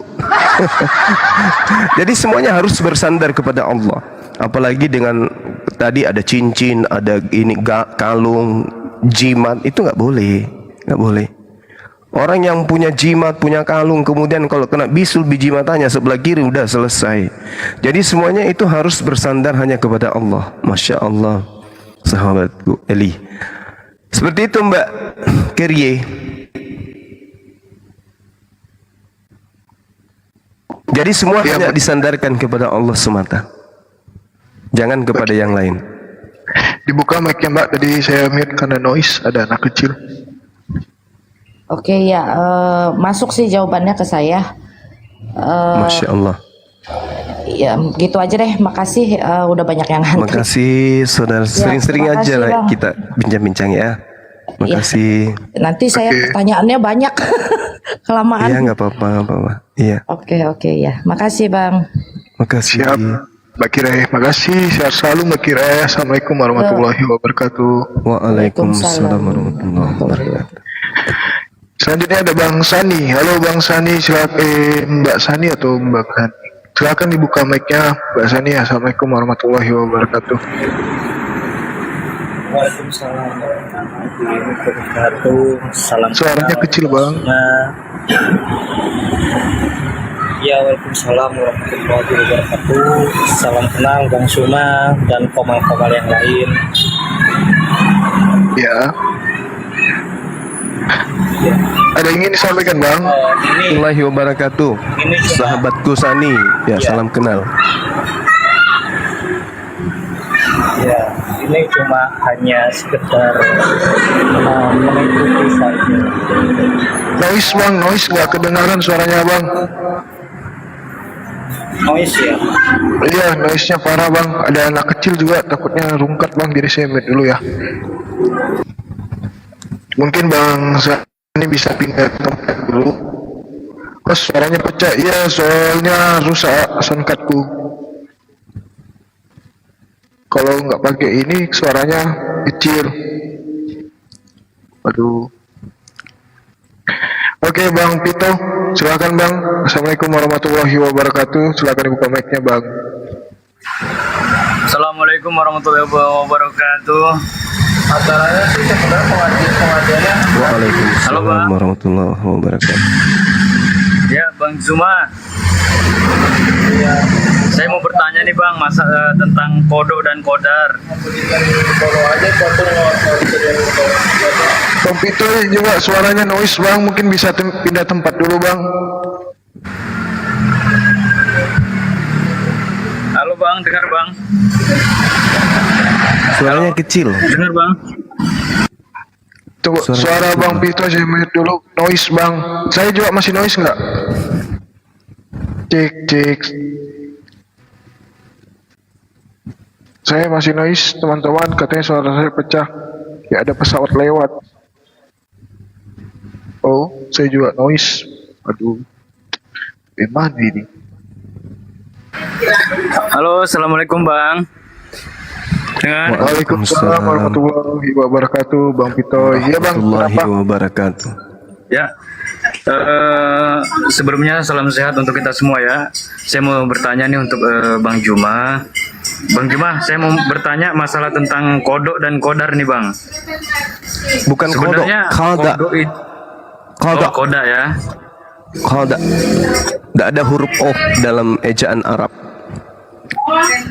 Jadi sama itu. Koda dan kodar. Kok Bang? Kok? Iya, kok. Bukan dop tapi dop. Kodok dan kodar gitu Bang ya? Iya, qada dan qadar. Iya, lanjut. Berarti ketetapan Allah dan takdir Allah gitu Bang ya? Rencana dan perwujudan dari kenyataan. Rencana dan perwujudan. Nah, coba saya mau minta penjelasan apa itu kodok dan kodar tadi itu Bang. Nah, sama kodok itu kan takdir itu kodar ini kan takdir Bang, mengenai takdir kan. Nah kan takdir itu katanya sudah ditetapkan gitu Bang ya. Nah kalau umpamanya kita dapat takdir yang jelek, maka Allah itu tidak adil dong gitu kan. Nah saya mau minta penjelasan dari Bang Juma itu gimana sebenarnya gitu Bang. Iya. Kalau qadar itu, kalau qada itu ketetapan, ketentuan, ukuran, ukuran atau sifat atau takaran lah gitu ya. Artinya ketetapan Allah, ketetapan sesuai dengan kehendak Allah dan berlaku untuk seluruh makhluk atau alam semesta. Misalnya qada itu dingin, panas, tinggi, rendah, kecil, besar, gemuk dan seterusnya. Itu adalah ukuran, takaran atau ketentuan. Sedangkan qadar itu adalah ketetapan yang telah terjadi atau keputusan yang diwujudkan. Inilah yang kemudian biasa disebut dengan takdir. Jadi ketetapan atau keputusan Allah yang memiliki sifat maha kuasa, qadir atas segala ciptaannya, baik berupa takdir maupun takdir dalam hal takdir baik dan takdir buruk. Apa yang saudara saya pertanyakan? Kalau kodok tadi tetap Allah tuh bukannya begitu ketetapan Allah. Nah, saya dari lahir laki-laki, nah itu kodak saya gitu, bukan itu? Ya.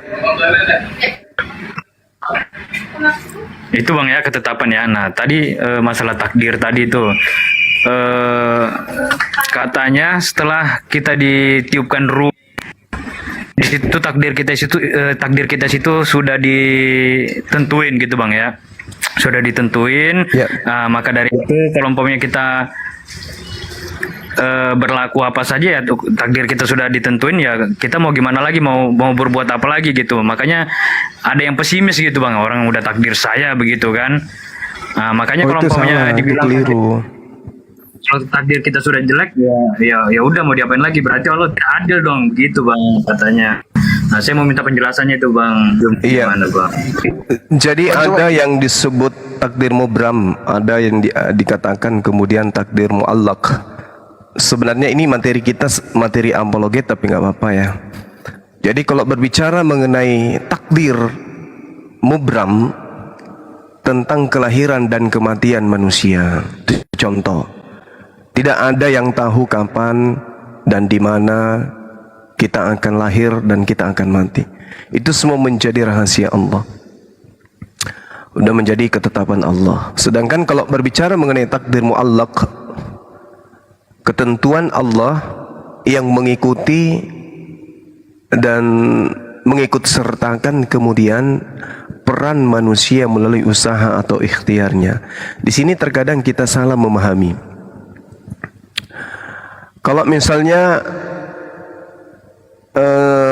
kita bisa paham lebih jauh apa yang dimaksud dengan takdir muallaq, maka tentu kita akan selalu berpositif di dalam hidup. Misalnya contoh keberhasilan seorang mahasiswa di sekolah atau di universitas dalam meraih prestasi.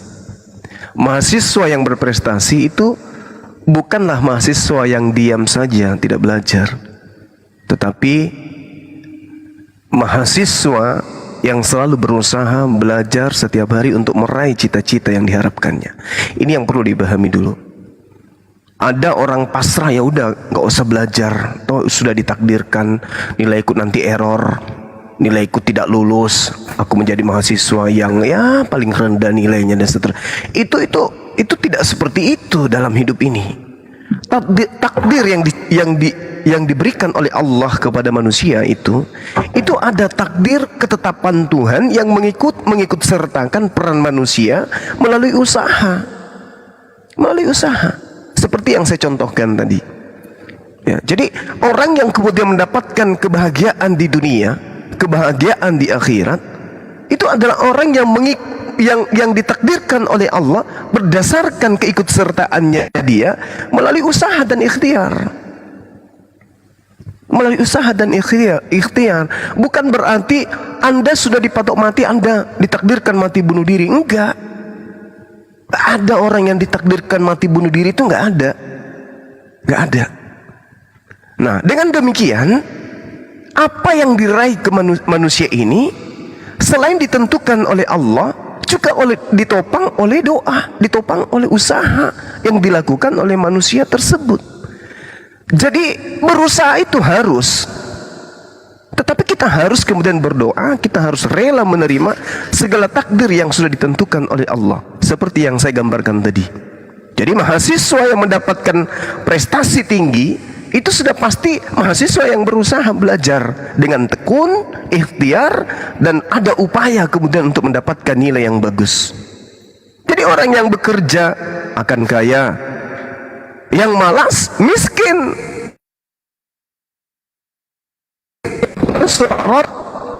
Sesungguhnya Allah tidak mengubah keadaan satu kaum sehingga mereka mengubah keadaan yang ada pada diri mereka sendiri. Nah, seperti itu, Bung.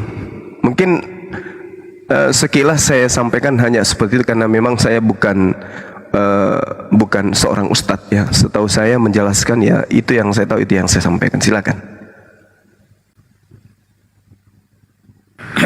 Baik, Gurunda. Ya udah, terima kasih atas ilmunya, Bang. Cuma tadi sedikit apa, Bang? Tadi kan kata guru kan nggak ada takdir orang itu yang bunuh diri gitu, Guru ya. Nah, nyatanya ya yang bunuh diri gitu, Guru. Nah, itu gimana itu, Guru? Ya, jadi gini, Bung. Jadi gini. Sekarang Anda naik ke lantai 3 atau lantai 5, terjun. Kira-kira mati nggak? Mati, Guru. Apa itu bisa disebut takdir atau enggak? Itu takdir mubram, takdir yang ditentukan oleh Allah yang mutlak ketentuannya. Jadi barang siapa yang kemudian melempar badannya dari ketinggian sekian meter, maka itu mati. Karena kodratnya kita bukan balon. Kalau balon yang berisi angin jatuh dari atas mungkin terpental, atau bola kasti terpental.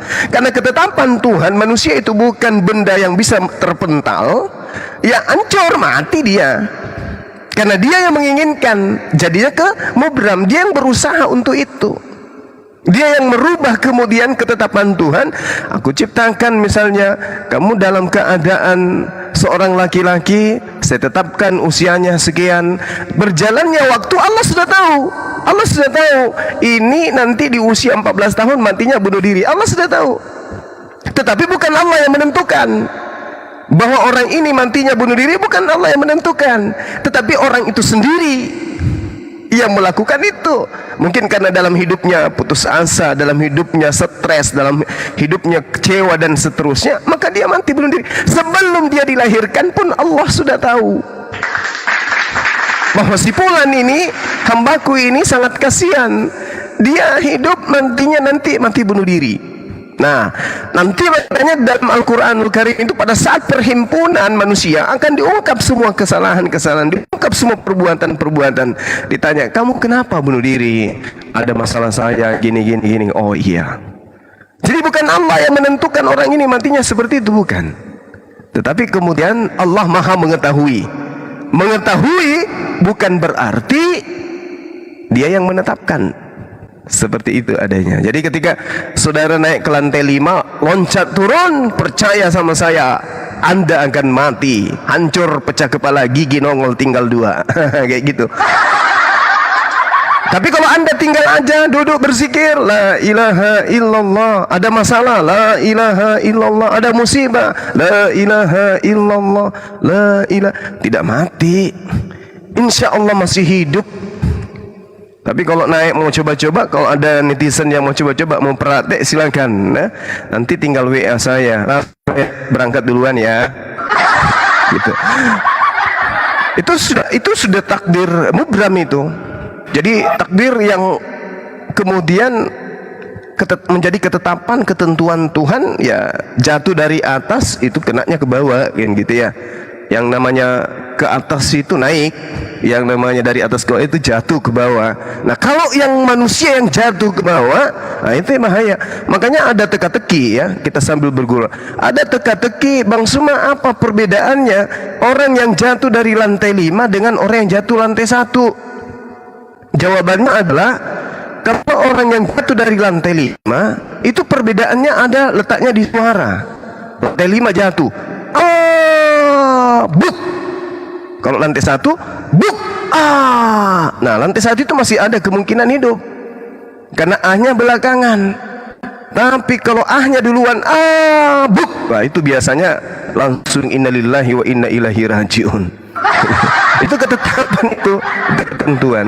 Jadi Tuhan tidak mentakdirkan si fulan kamu mati bunuh diri, saya ciptakan kamu untuk mati bunuh diri. Itu enggak. Itu pilihan, itu pilihan. Makanya anak-anak Islam itu dididik kemudian untuk bermental sebagai seorang muslim yang punya akidah kuat dari kecil. diajarkan mereka mencintai Al-Quran supaya hatinya, kalbunya itu senantiasa tertarik kepada Quran, supaya dijauhkan dari hal-hal yang negatif seperti itu. Jadi bunuh diri itu bukan Tuhan yang mentakdirkan si A bunuh diri, enggak. Itu pilihan.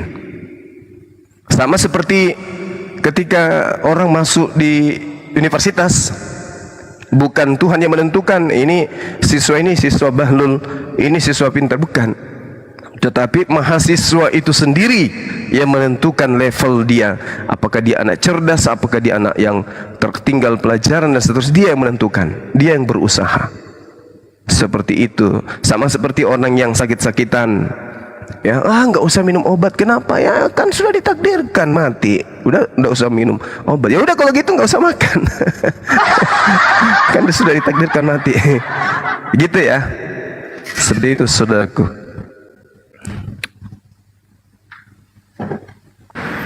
Baik, terima kasih Gurunda ilmunya. Baik, sahabatku, sama-sama.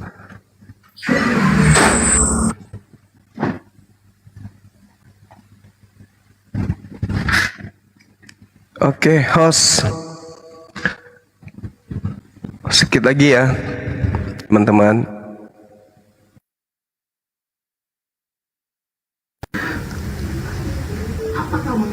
Ya, siap, Bang Zuma. Suara saya ada ya? Bang Mr. Pitoy, terima kasih ya Bang. Kita gantian dengan yang lain.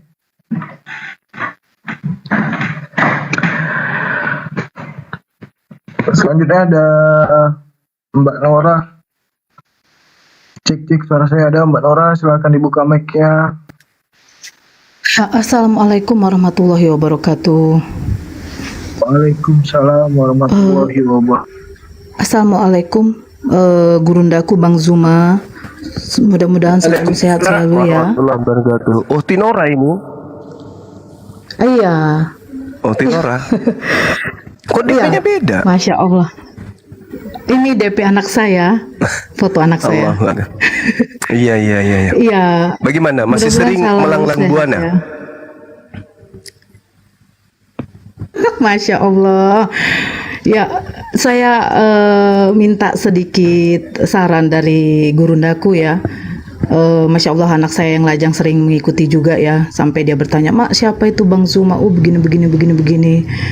Dia kagum sama Bang Zuma sebagai, ya saya bilang beliau tuh inspiratif mama sebagai motivator.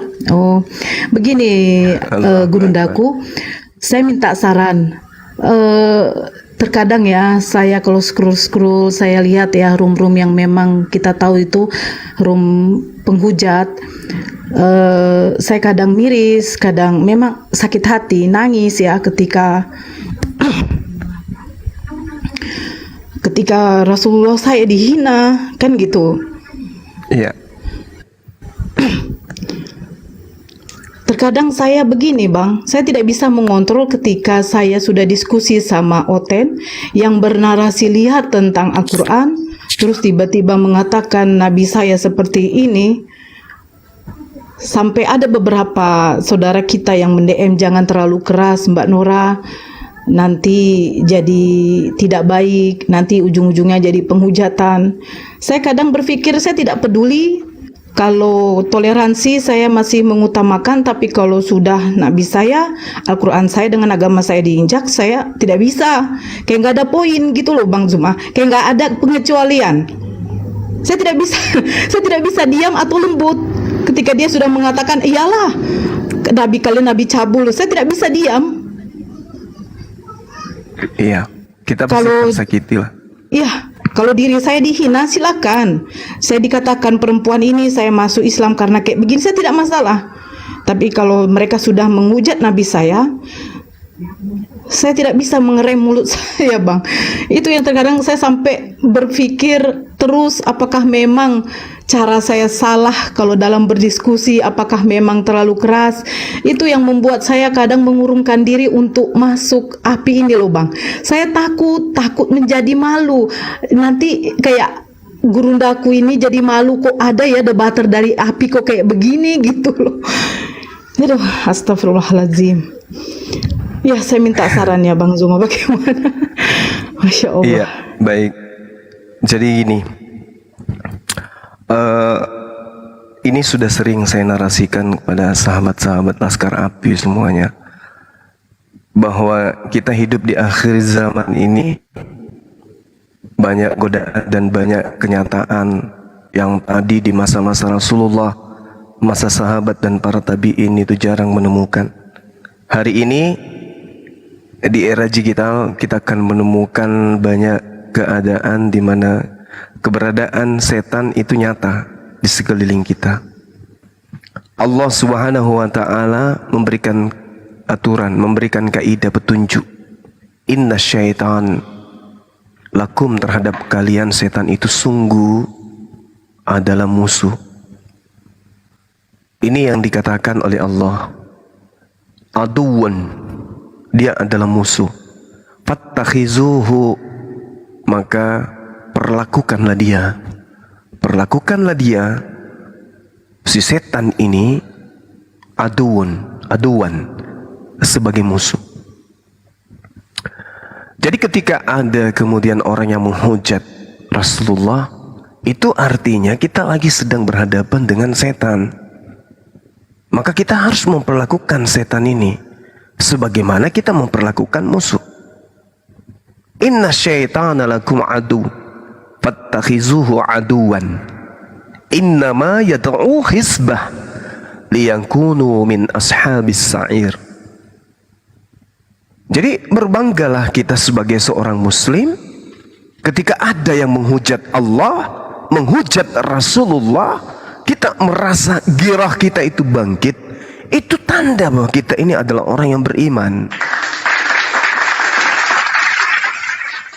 Tanda bahwa hati kita ini ada cahaya gitu loh. Ada cahaya. Oh, emang ada manusia yang tidak punya cahaya iman, Bang Suma? Ada. Banyak. Zaman dulu kali, Bang? Tidak. Zaman sekarang, di tengah-tengah kita bergaul, bahkan biasa kita satu komal dengan mereka. Masa sih, Bang? Ya, mereka yang mengaku Islam, tapi ketika Rasulullah Muhammad SAW dihujat, lantas muncul dari Islam kemudian membela dan membentengi hujatan itu, meskipun dengan tergopoh-gopoh dengan keterbatasan ilmu, mereka malah mengatakan kitalah penghujat. Mereka kemudian mengatakan kitalah penista. Mereka menakar keilmuan kita dengan keilmuannya mereka. Kamu bukan mewakili Islam dan seterusnya. Tapi itu iman saya, bro. Selemah-lemahnya ilmu saya, seawam-awamnya ilmu saya, ketika akidah saya kamu colek, bangkit girah saya sebagai umat Rasulullah. Banyak di tengah-tengah kita. Ketika orang kemudian dengan susah payah, dengan retorika, dengan metode, dengan kaidah yang mereka gunakan, kemudian mengajarkan la ilaha illallah kepada sesama manusia, muncul orang-orang yang kemudian mengatasnamakan dirinya Islam, menggunakan simbol-simbol Islam. Namanya seorang muslimah, pakaiannya, tampilannya muslimah. Tetapi apa yang mereka lakukan? Berkongko-kongko dengan orang-orang yang kemudian membenci, menghujat Rasulullah. Inilah yang saya maksud. Ada di tengah-tengah kita, ada. Mereka itulah kemudian yang sedang mengajak golongannya. Jadi kalau Ukhti Nora ini, saya perhatikan terakhir saya ngikutin diskusi beliau itu, diskusi yang sangat menarik ya. Ketika ditanya apakah kemudian di akhirat kelak tangan akan berbicara, kaki akan berbicara, mulut diam, hidung, kuping, telinga, mata, lambung, kelamin, semuanya akan berbicara, bersaksi di hadapan Allah. Ukhti Nora mengatakan ya. Subhanallah. Saya mengikuti itu, saya pantau. Nah, itu benar. Ya, alhamdulillah. Jadi seorang wanita mu'allaf sudah doaan akidahnya dengan gagahnya. Cuman saya tidak mau mendekat karena saya tahu diri, saya itu orangnya keras. Ketika memberikan satu argumentasi terhadap penghujat, saya orang yang keras dan saya tidak pernah ada rasa takut sedikit pun. Kan gitu poinnya. Saya tidak ingin mencederai saudari-saudari saya yang wanita yang sedang berjuang dengan adanya saya, kemudian mereka risih dan seterusnya.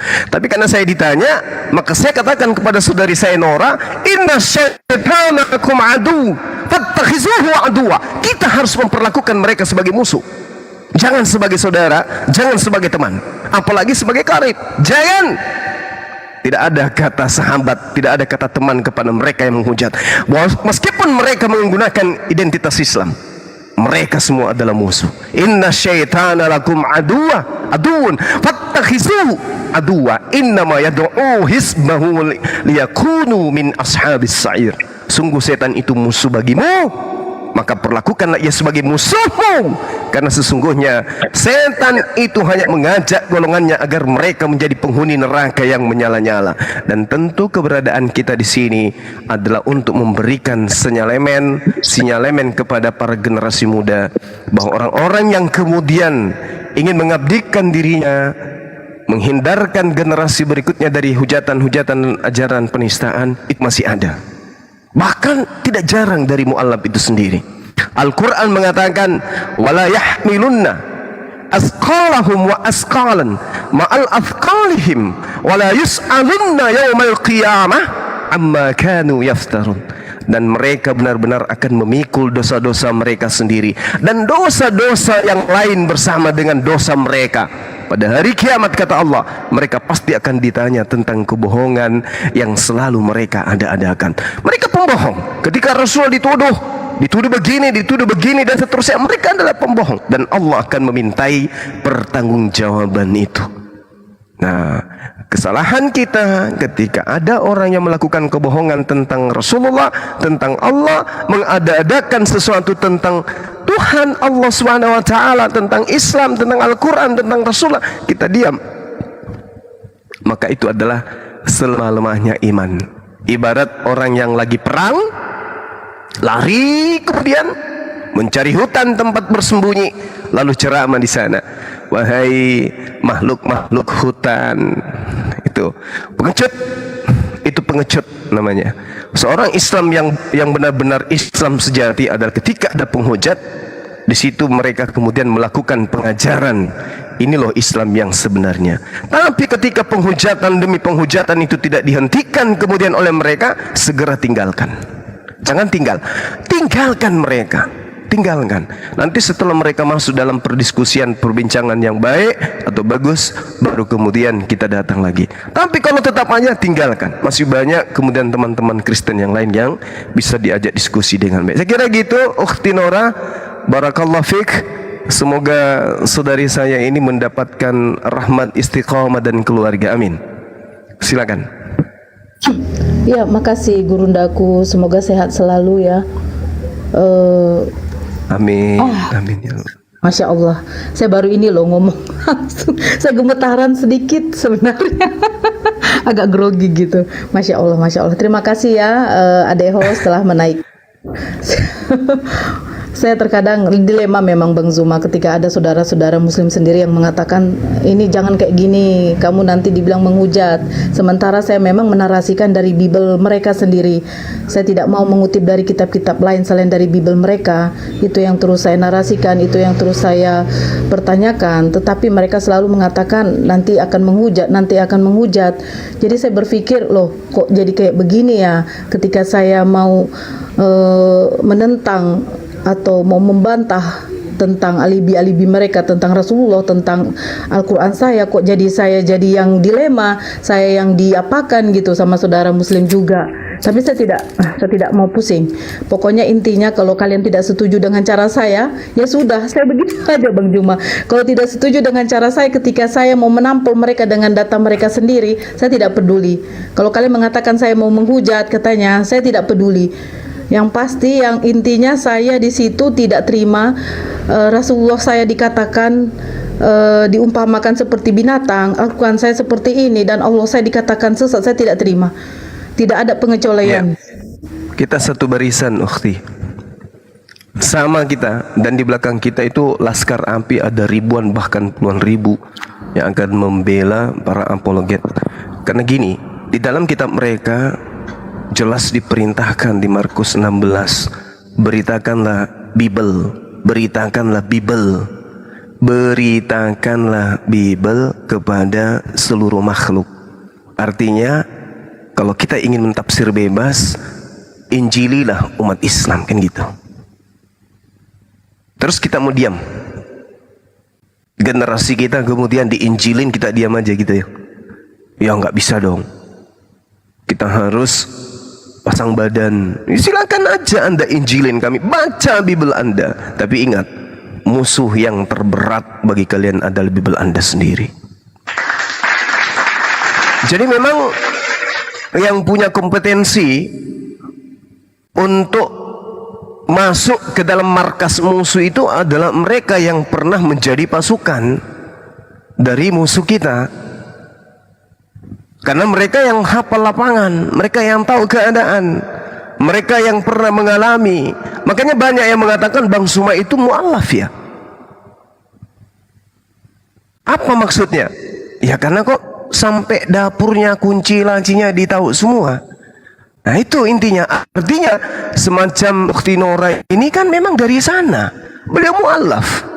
Jadi kalau beliau menggaungkan kemudian data-data ketika Rasulullah dihujat, beliau mengembalikan hujatan itu dengan menggunakan data yang ada di dalam kitabnya mereka, ya itu tidak salah. Kan itu tertulis. Lalu perintahnya beritakanlah Injil. Yang percaya baptis, yang tidak percaya hukum. Siapa yang mau? Kalau di Islam kan tidak. Kebenaran itu telah datang dari Allah. Barang siapa yang mau beriman, silakan dia beriman. Barang siapa yang mau kafir, silakan yang kafir. Itu jelas itu. Makanya di Al-Quran itu dikatakan wa minal ladina,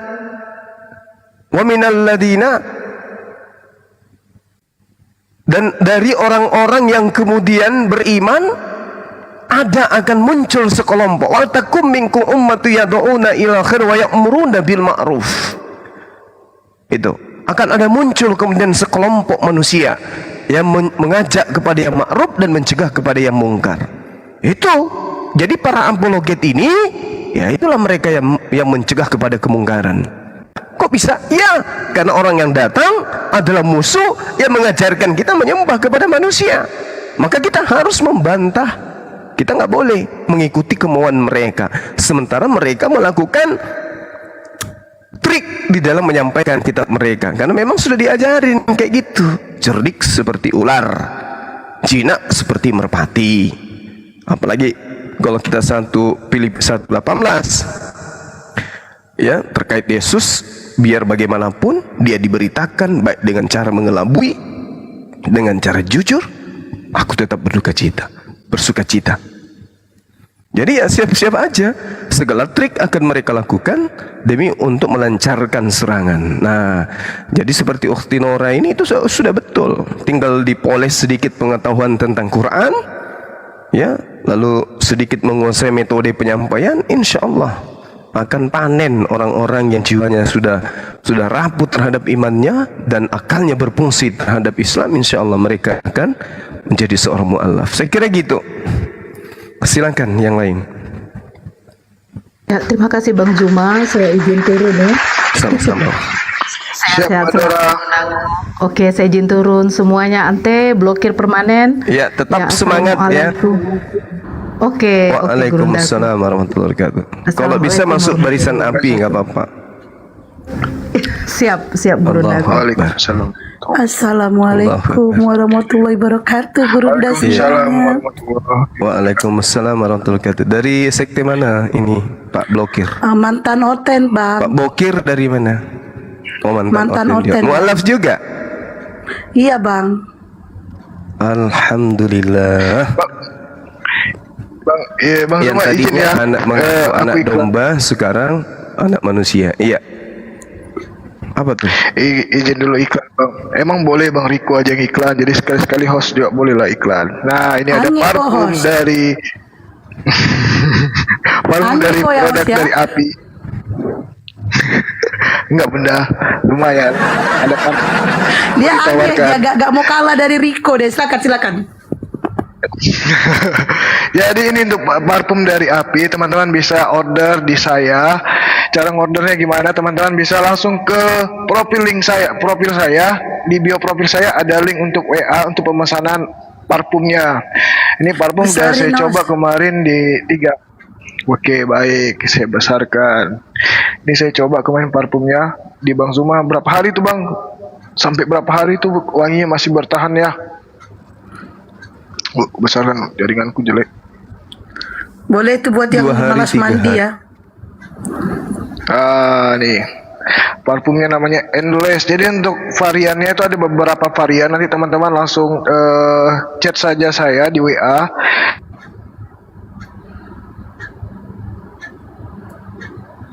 Linknya ada di bio profil. Teman-teman langsung klik aja linknya. Untuk harganya itu ya 100.000. Nah untuk ini varian Tomorrow. 100.000 isi berapa host?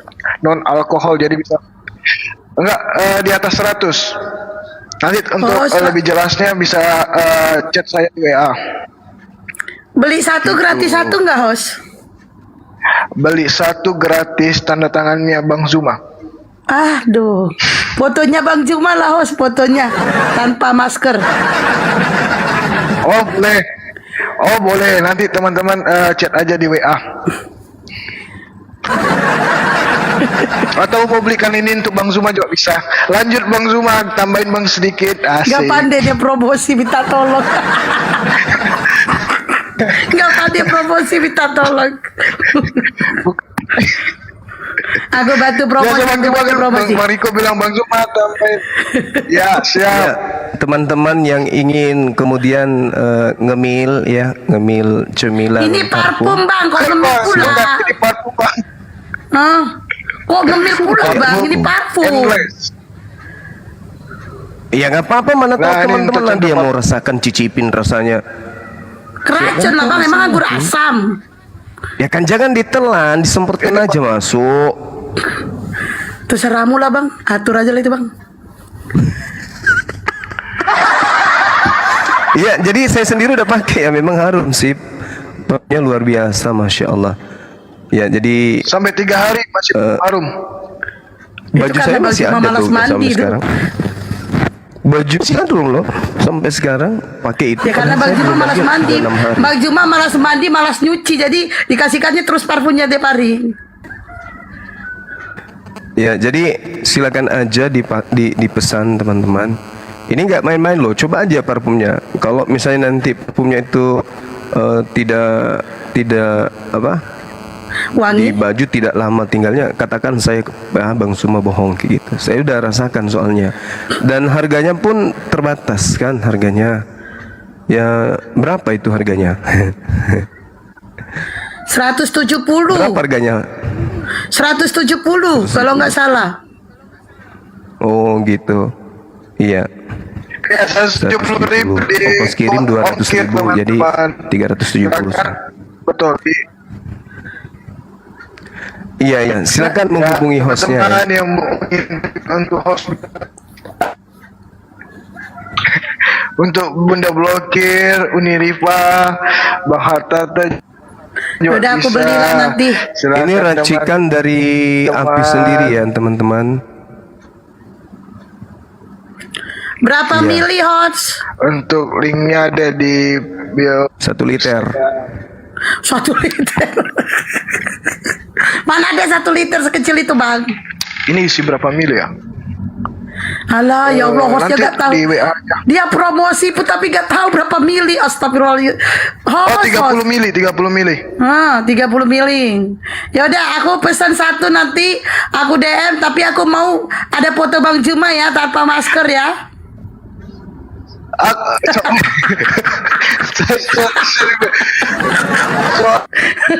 Soalnya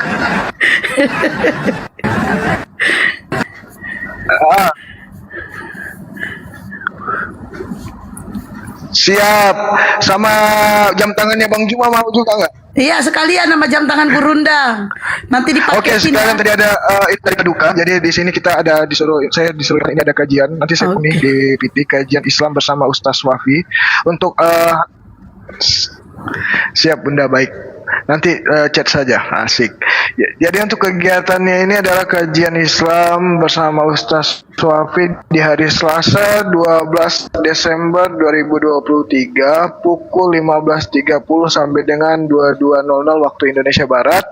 Tempatnya ada di Aula Masjid Raya Pondok Indah. Jadi buat teman-teman yang ada di Jakarta bisa langsung datang nanti di hari Selasa 12 Desember bersama teman-teman API yang lain dan juga Bang Zuma kayaknya akan hadir. Gimana Bang? Ini ya kajian Islam bersama Ustaz Wafi Selasa 12 Desember 2023. Oke, kita lanjut Bunda. Bunda blokir. Siap. Lanjut. Itu ada Roh Kudus Oten itu.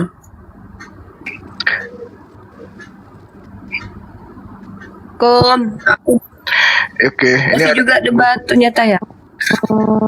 Ya Uni. Ya, Uni. Roh Kudus. Ada Oten ini Uni. Silakan Roh Kudus. Aku tadi udah tidur, Roh Kudus mimpi ketemu Yesus. Kata Yesus suruh baca Bible 1928 katanya.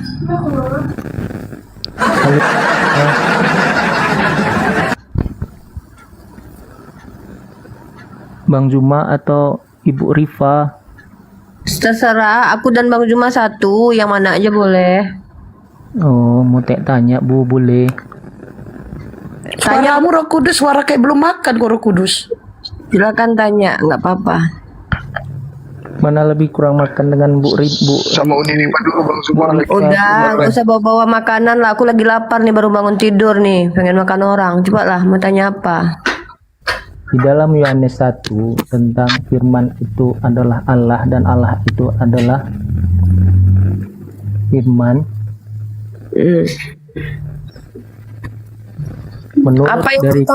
Menurut dari keyakinan Muslim, firman itu makhluk atau bukan?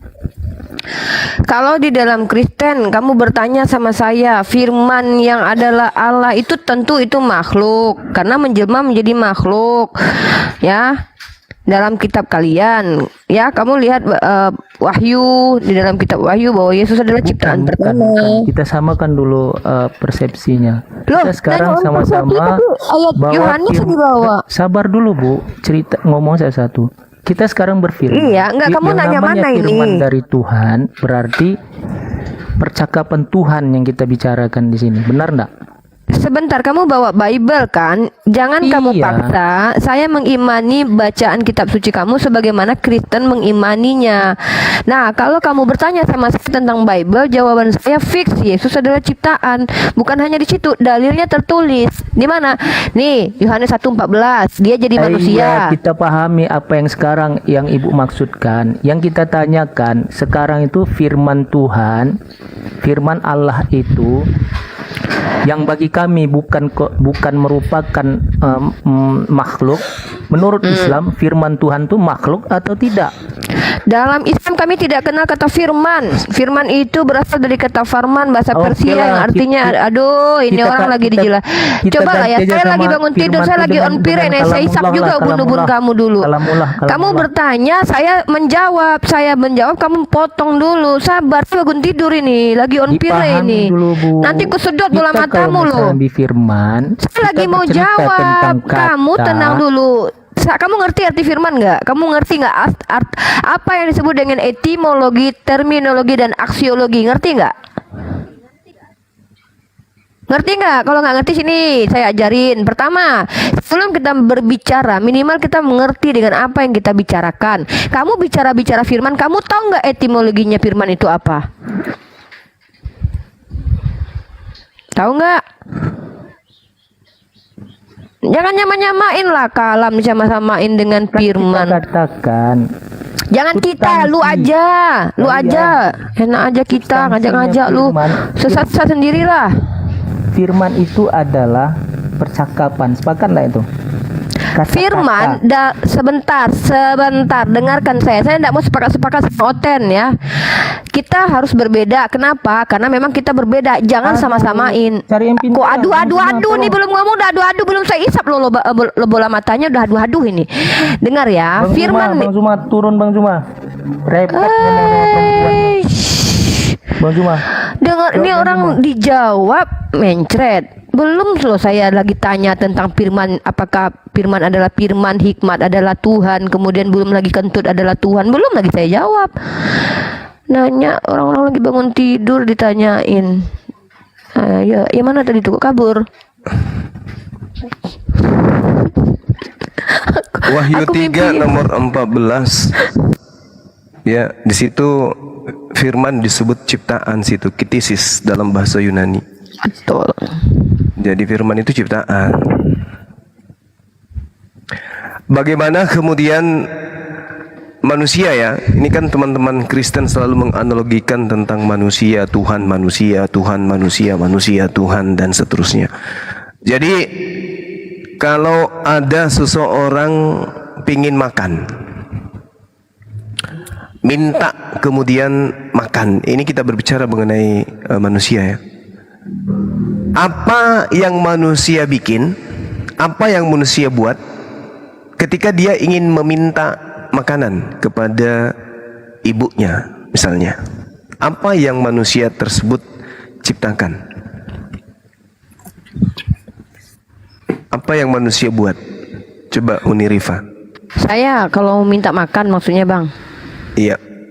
Saya minta berbicara sama orang tua saya, Mama, iya, saya makan gitu. Ya. Apakah Mama saya mau makan ini adalah Uni Rifa? Bukan kata-kata Uni Rifa. Ya, berarti sesuatu yang dibuat oleh Uni Rifa sebagai simbol, sebagai sinyal kepada Mama untuk Mama berikan makanan. Berarti yang bersama-sama dengan Uni Rifa di sini kemampuannya berbicara atau perkataan yang tadi yang bersama-sama dengan Uni Rifa? Ya, daya kemampuan berbicara. Kemampuan berbicara. Jadi kemampuan berbicara inilah yang disebut sifat al-kalam yang melekat pada diri Allah, kemampuan berkata-kata. Ketika Allah kemudian ingin mencipta, saya ingin menciptakan seorang manusia lahir tanpa ayah, maka Allah kemudian dengan sifat al-kalamnya menuturkan kemudian kalimah. Jadilah seperti apa yang ku kehendaki, maka kemudian hamillah Maria. Betul. Kun. Innama amruhu idza arada syai'an ayyaqula lahu kun fayakun. Seperti itu. Nah, sedangkan kemudian teman kita tadi Roh Suci itu ya, atau Roh Murni, dia menerasikan firman itu adalah Tuhan itu sendiri. Dengan kata lain, perkataan Mama aku pengen Mama aku pengen makan, itu adalah Uni Rifa. Padahal itu adalah suara yang keluar dari Uni Rifa, yang dikeluarkan oleh sifat yang melekat pada diri Uni Rifa, di mana Uni Rifa adalah seorang makhluk yang membutuhkan makanan. Dengan sifatnya dia, kemampuannya dia berkata-kata, maka dia mampu berkata-kata. Keluarlah sudah perkataan dari mulut Uni Rifa. Kata-kata yang keluar dari mulut Uni Rifa itu bukan Uni Rifa, tetapi perkataan yang dihasilkan dari sifat kemampuan berkata. Itu dia. Nah, tadi dia mengatakan Uni Rifa itu adalah nasi, yang mau makan nasi itu adalah suara yang tadi itu adalah Uni Rifa. Andai saja suara itu direkam, disimpan kemudian di HP, lalu diputar kemudian suara itu, apakah itu Uni Rifa yang ada di dalam tuh? Dan suara itu apakah itu? Tentu bukan. Tentu bukan. Bukan. Makanya kalau ada orang melakukan penistaan dengan suaranya menghujat seperti anak Batak kemarin, bukan suaranya yang ditangkap, terus anak Bataknya lolos, tapi sumber daripada suara itulah yang ditangkap. Kenapa bukan suaranya yang ditangkap aja? Kan sama aja. Katanya satu, katanya dia itu. Ya udah, tangkap aja suaranya, masukkan ke flash disk, simpan di sel.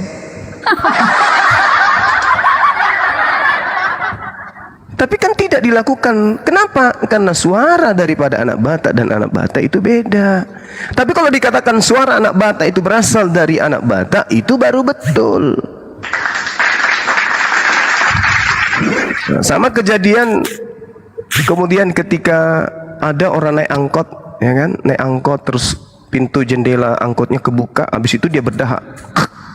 Meludah di angkot. Nah, ada orang naik motor melintas.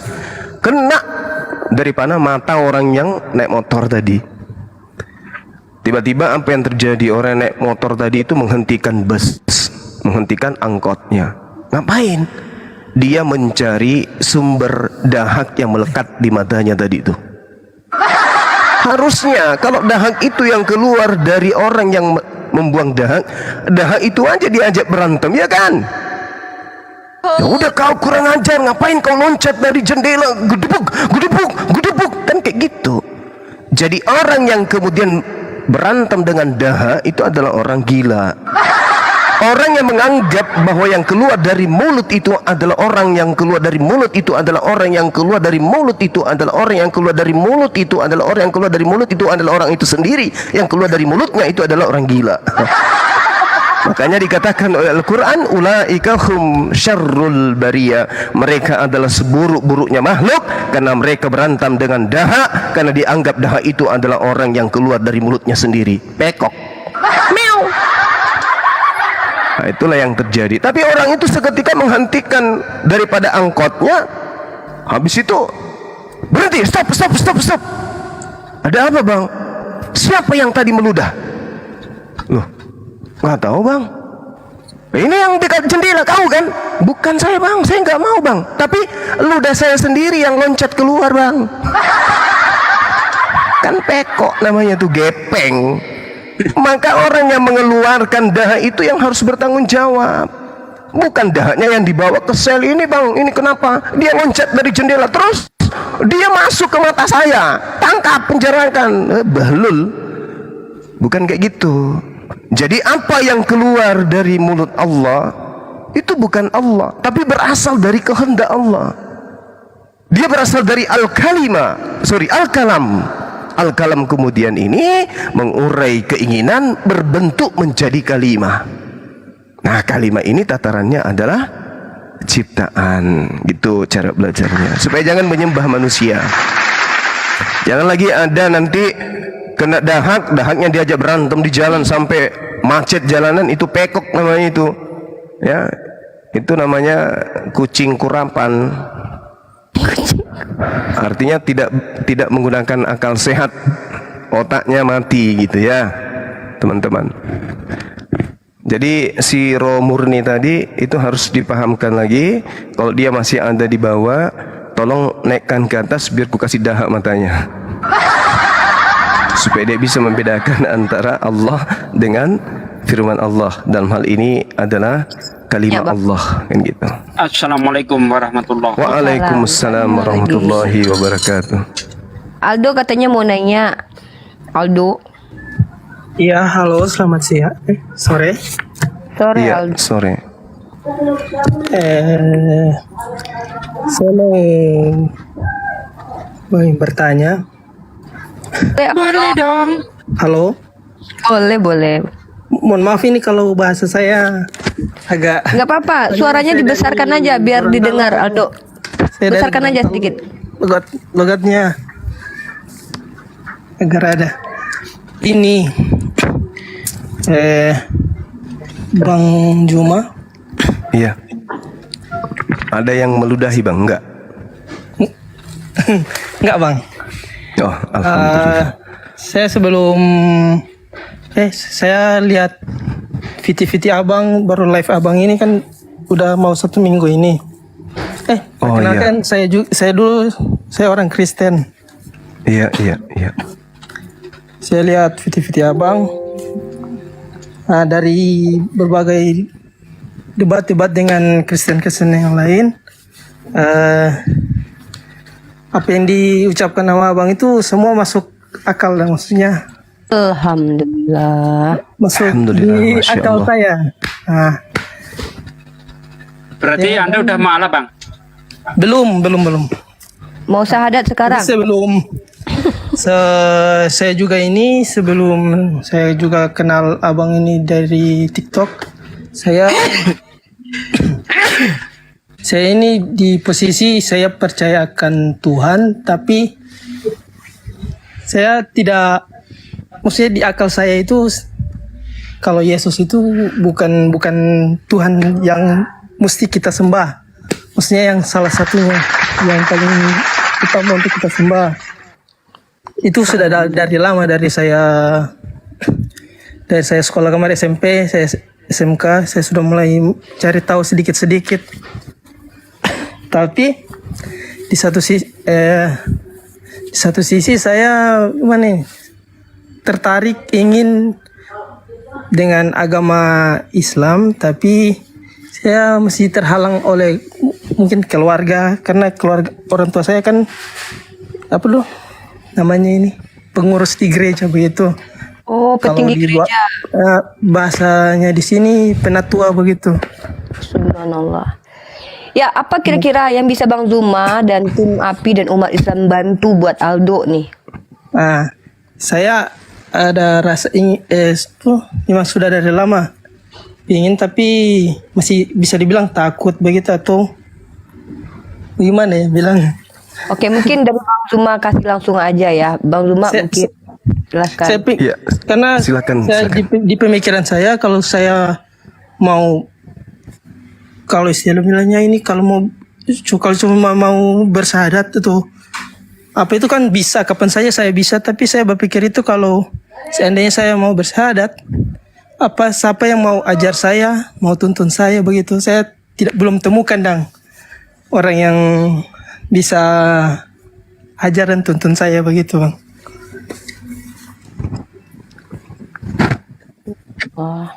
Jadi saya mau minta tolong cari orang buat menuntun. Silakan. Mau ditanggapi Bang Zuma atau ada lagi? Saya takut kalau saya memang mau bersyahadat, tapi saya buntu tidak ada yang mau ajar saya, tidak ada yang mau tuntun saya, cuma itu sih, Bang. Iya.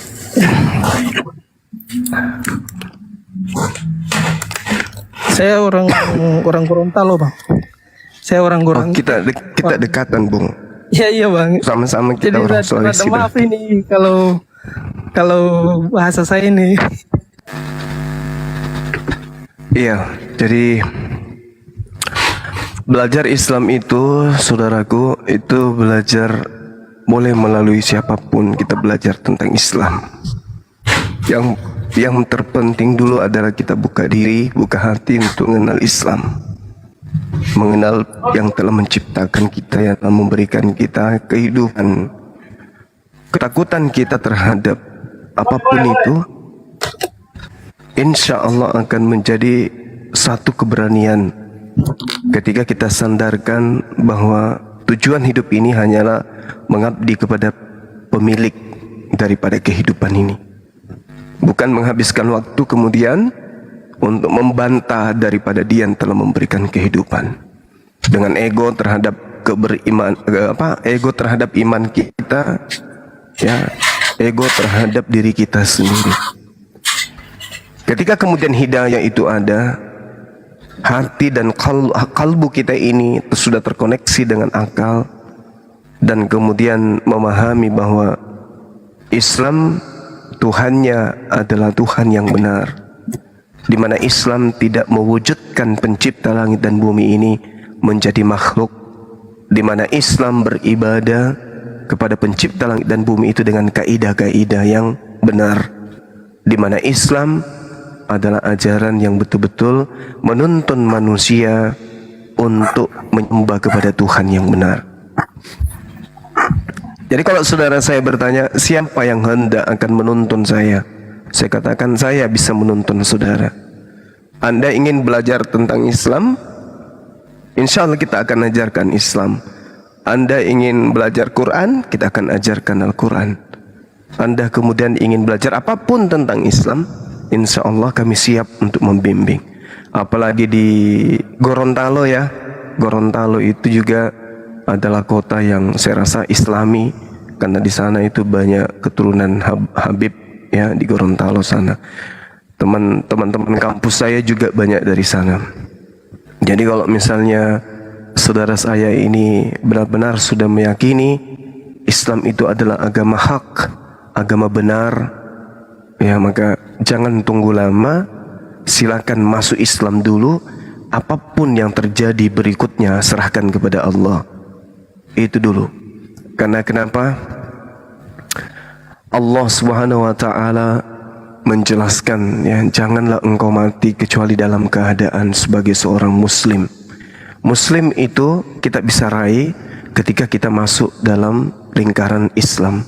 Kalau kita sudah masuk di Islam, berarti kita tinggal mencari bagaimana kita bisa masuk dalam masuk dalam golongan orang-orang yang dikatakan sebagai muslim yang benar. Takutnya kalau kita mati meninggal dalam keadaan tidak muslim, maka tempat kita adalah di neraka. Dan itu kekal, bukan cuma sehari, 2 hari, setahun, 100 tahun, 1000 tahun, semiliar tahun, triliunan tahun, tidak, tapi kekal. Dan siksaan yang paling ringan adalah orang yang menggunakan sendal, di mana ketika sendal itu dipakai, otak itu mendidih seperti gorengan minyak kelapa. Coba bayangkan, itu siksaan yang paling ringan di neraka itu. Dan itu kita alami dalam keadaan kekal apabila kita mati dalam keadaan kafir. Maka sejatinya Allah itu maha besar, Allah itu maha kaya, Allah itu maha segala-galanya. Maka sandarkan diri kita kepada Sang Maha, jangan sandarkan kepada manusia yang lemah. Jangan takut kepada orang tua, jangan takut kepada tetangga, jangan takut kepada saudara. Takutlah kepada Allah. Ketika kemudian kita dibangkitkan dari kematian, ditanya kemudian apa yang kamu lakukan? Kau gunakan apa akalmu ketika kamu hidup? Aku berikan kamu hidup gratis dan seterusnya. Aku tidak ciptakan kau menjadi ayam, tapi ku ciptakan engkau menjadi seorang manusia, laki-laki, tampan dan seterusnya. Apa yang bisa kau berikan itu? Sedangkan Islam sudah sampai kepada dirimu. Al-Quran dengan jelas mengatakan bahwa tidak ada lagi orang yang zalim selain daripada yang melebihi zalimnya orang yang hidup di mana Islam datang kepada mereka. Wa man azlama mimman iftara 'ala Allahil kadhiba wa huwa yud'a ilal Islam. Wallahu la yahdi qaumaz zalimin. Dan siapakah yang lebih zalim daripada orang-orang yang mengada-adakan kebohongan terhadap Allah, padahal dia diajak kepada Islam dan Allah tidak memberi petunjuk kepada orang-orang yang zalim. Siapa yang zalim ini? Mereka yang sudah tahu kebenaran Islam tapi masih kemudian menolak Islam. Mereka yang sudah tahu kebenaran Islam tetapi mereka senantiasa membohongi diri mereka dengan mengatakan Islam itu salah, Islam itu keliru, Islam itu sesat.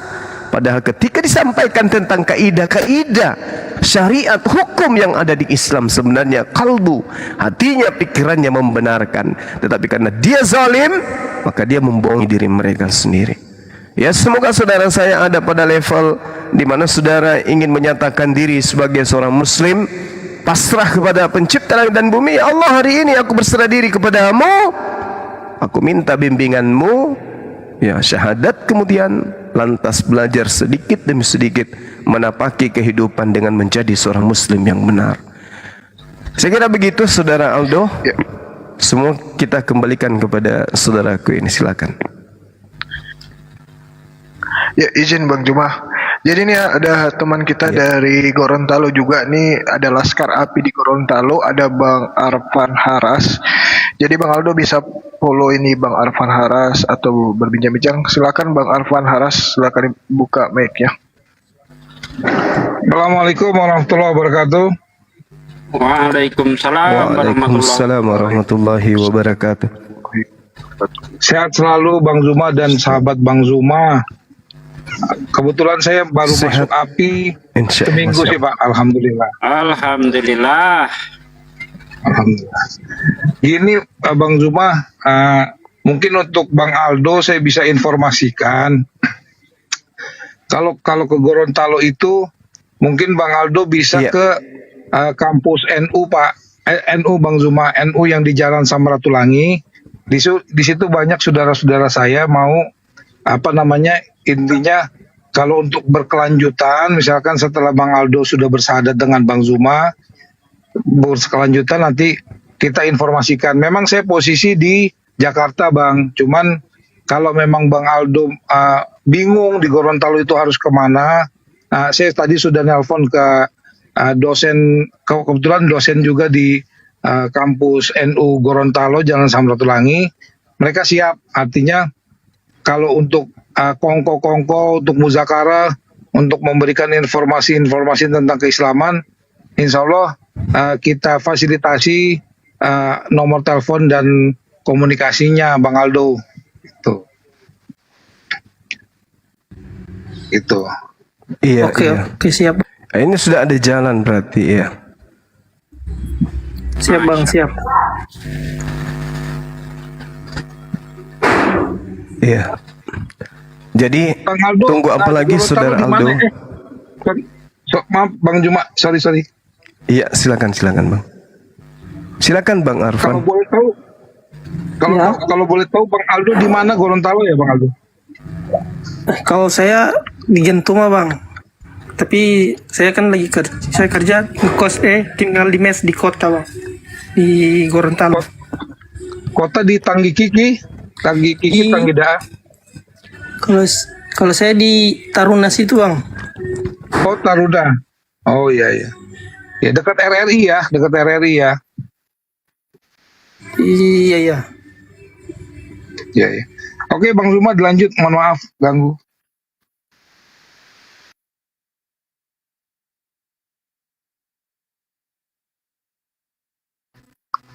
Cek.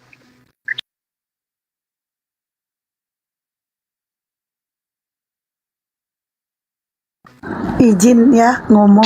Cek. Ya izin saya ngomong. Saya di sini. Bentar ya. Dikit ya Bunda. Ini agak bentar nge-lag karena udah banyak yang nge-report. Jadi teman-teman maaf yang nge-lagnya cuma 5 menit. Itu dia itu. Love Orange beneran itu. Love Orange tolong teman-teman. Yang Love Orange itu menguatkan room. Love Orange, saya alhamdulillah seminggu alhamdulillah itu. Love Orange teman-teman, itu Love Orange, itu ditekan-tekan, itu Love Orange, please, itu menguatkan room. Love Orange, ayo teman-teman, biar roomnya kuat. Love Orange yang di sahabat Bang Juma. Nah, itu ditekan-tekan, insya Allah kuat. Insya Allah. Ayo teman-teman dibantu itu Love Orange-nya ditekan-tekan. Memang sih koin satu aja sih.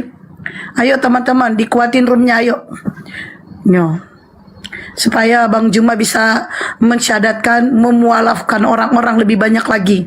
Ayo saudara-saudaraku, Love Orange, saudaraku, Love Orange, dikuati Love Orange. Ayo, itu menguatkan room. Ayo, Love Orange-nya saudaraku, Love Orange. Terus dihituin lagi. Kok dari sini nggak kelihatan sih berapa itunya? Terus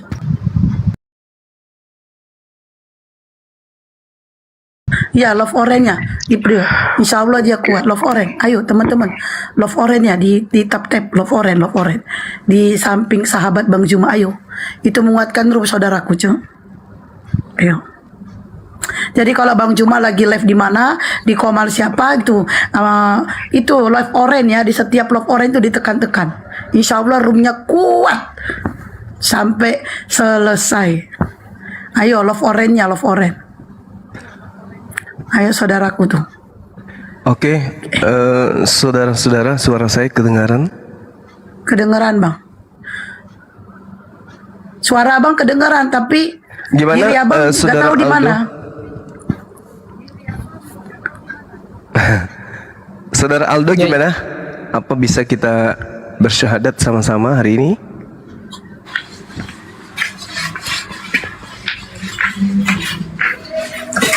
Ini tidak ribut Bang. Di saya tidak ribut Bang, soalnya masih di tempat kerja. Enggak, aman, insya Allah. Bang Aldo bisa on cam Bang. Bang Aldo bisa on cam Bang. Bang Aldo, ayo teman-teman Love Orange-nya ditekan-tekan biar bisa Bang Juma mensyahadatkan Aldo. Ayo Love Orange biar dia roomnya kuat, yuk saudaraku. Love Orange itu menguatkan room Love Orange. Bang Aldo bisa on cam Bang. Bang, malah turun. Oh, terpental ini gak ada banyak yang report ini. Ya itu love orange-nya jadi tekan, insya Allah aman itu. Janganlah kalian kepanasan kalau ada orang mau syahadat. Bagus sekali kacamatanya, bisa dikirim lah nanti. Boleh, kalau pesan parfum dulu ya, nanti aku kirim. Aman itu. Serius kan Bunda? Mau pesan? Serius, aku mau wangi vanila ya. Aduh, lambikan parfumku tadi. Wangi vanila. Ya Bang Aldo, silakan. Vanila, oh ya ada, vanila ada. Kalau ada wanginya Bang Juma mau aku. Ada juga wanginya. Ada wangi nanti. Bang Juma aja lah. Sama aku kirimkan bekas maskernya Bang Zuma sekalian. Gak ada, bojigong. Itu wanginya dia. Bojigong. Gara-gara aku bilang wangi Bang Juma banyak yang mau pesan, saya pesan. Hei. Saya makan, saya campur parfum aja enak banget nih. Iya, aku mau wanginya Bang Juma. Wih, keren Ustaz campur Sugi. Campur parfum enak banget nih. Ya udah Ustaz Sugi, campur anggur asam aja Ustaz Sugi. Wih, gara-gara aku bilang wangi Bang Juma, tengok banyak yang pesan tuh di bawah. DM. Hostnya DM. Wah, ya, aku bantu promosi. Gak. Aku bantu promosi. Aku udah bantu promosi. Beli satu gratis satu berarti sama aku. Boleh. Nanti aku kasih singa. Tengok tuh di bawah banyak yang pesan itu. Ya, padahal sama kayak aku wanginya Bang Zuma. Host gak ada diskon, pelit kali kau balua minta diskon kau. Ada diskon, nanti aku kasih maskernya Bang Zuma satu. Iya, maskernya Bang Juma bojigong. Izin host, kalau mau beli banyak yang pesan itu di bawah itu di DM sahabat Bang Juma DM. Kalau bisa kalian pesan 2 lah, jangan bikin malu ya kan. Oh ya. Izin host, Bang Zuma. Siap Bang. Kalau mau beli bajunya Bang Zuma yang ada fotonya Pak Sugi nggak ada ya? Ada. Bisa Bang, bisa. Bisa. Bang Arfa nanti WA aja, udah ada nomor WA saya kan, asik. Siap bos. Bang Aldo, siap. Jadi teman-teman aku kasih Kita pakai sarung di belakangnya Bang Juma itu. Nah, itu bagus tuh. Jadi gini teman-teman, cara pesan parfum nih, tanya sama hostnya, Bang 1 kilo itu ukur berapa botol, biar kalian, jadi misalnya nih kalau 1 kilo bisa 4 botol, belinya 4 botol, karena kan ongkirnya itu per kilo, bukan per biji. Nah, belilah kalian 4, kan hitungannya sekilo. Nah, itu soalnya nggak berat banget, 30 mili bisa lah 5-6 botol, ongkirnya 1 kilo itu. Fokus ke Aldo. Iya, Aldonya belum ada request kembali. Tadi saya lihat tadi banyak oten yang kepanasan, jadi dia report semua komal-komal kita. Jadi Aldonya terpental tadi. Sudah itu nggak request kembali. Aldo, silakan. Aldo. Oh ini udah ada. Oh ya, waalaikumsalam warahmatullahi wabarakatuh. Ada Api Jateng. Silakan Bang. Itu Bang Aldo udah. Ya, terima kasih. Ya, warahmatullahi wabarakatuh semuanya. Buat sahabat-sahabat muslim di bawah, suaranya bisa dikuatin Bang. Kurang kuat ya Bun. Halo. Iya. Oke. Wih, ganteng ternyata. Saudara-saudara muslim, sahabat-sahabat Api semuanya, mohon dibantu di follow untuk akun Api Jateng ya, supaya bisa eksis ke depannya lebih baik. Terima kasih host. Assalamualaikum. Waalaikumsalam. Waalaikumsalam warahmatullahi wabarakatuh. Ya, ini Bang Aldo sudah bisa open cam. Berondong rupanya si Aldo.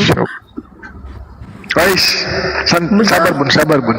Oh ya, nanti tante itu WA nomor WA tante ya, DM ya, Aldo. DM nomor WA tante ya Aldo.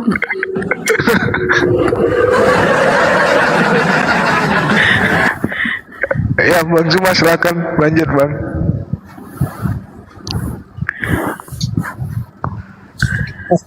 Iya, gimana Saudara Aldo, apa udah siap untuk syahadat?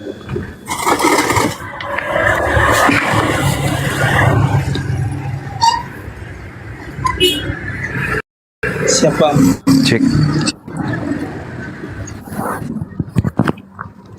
Udah siap ya? Apa itu? Yang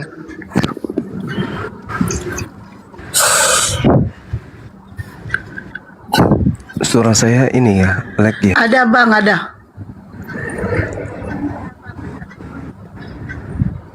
Iya. Gimana saudara Aldo? Apa hari ini kita syahadat sama-sama? Iya. Aldo, on cam dong Aldo.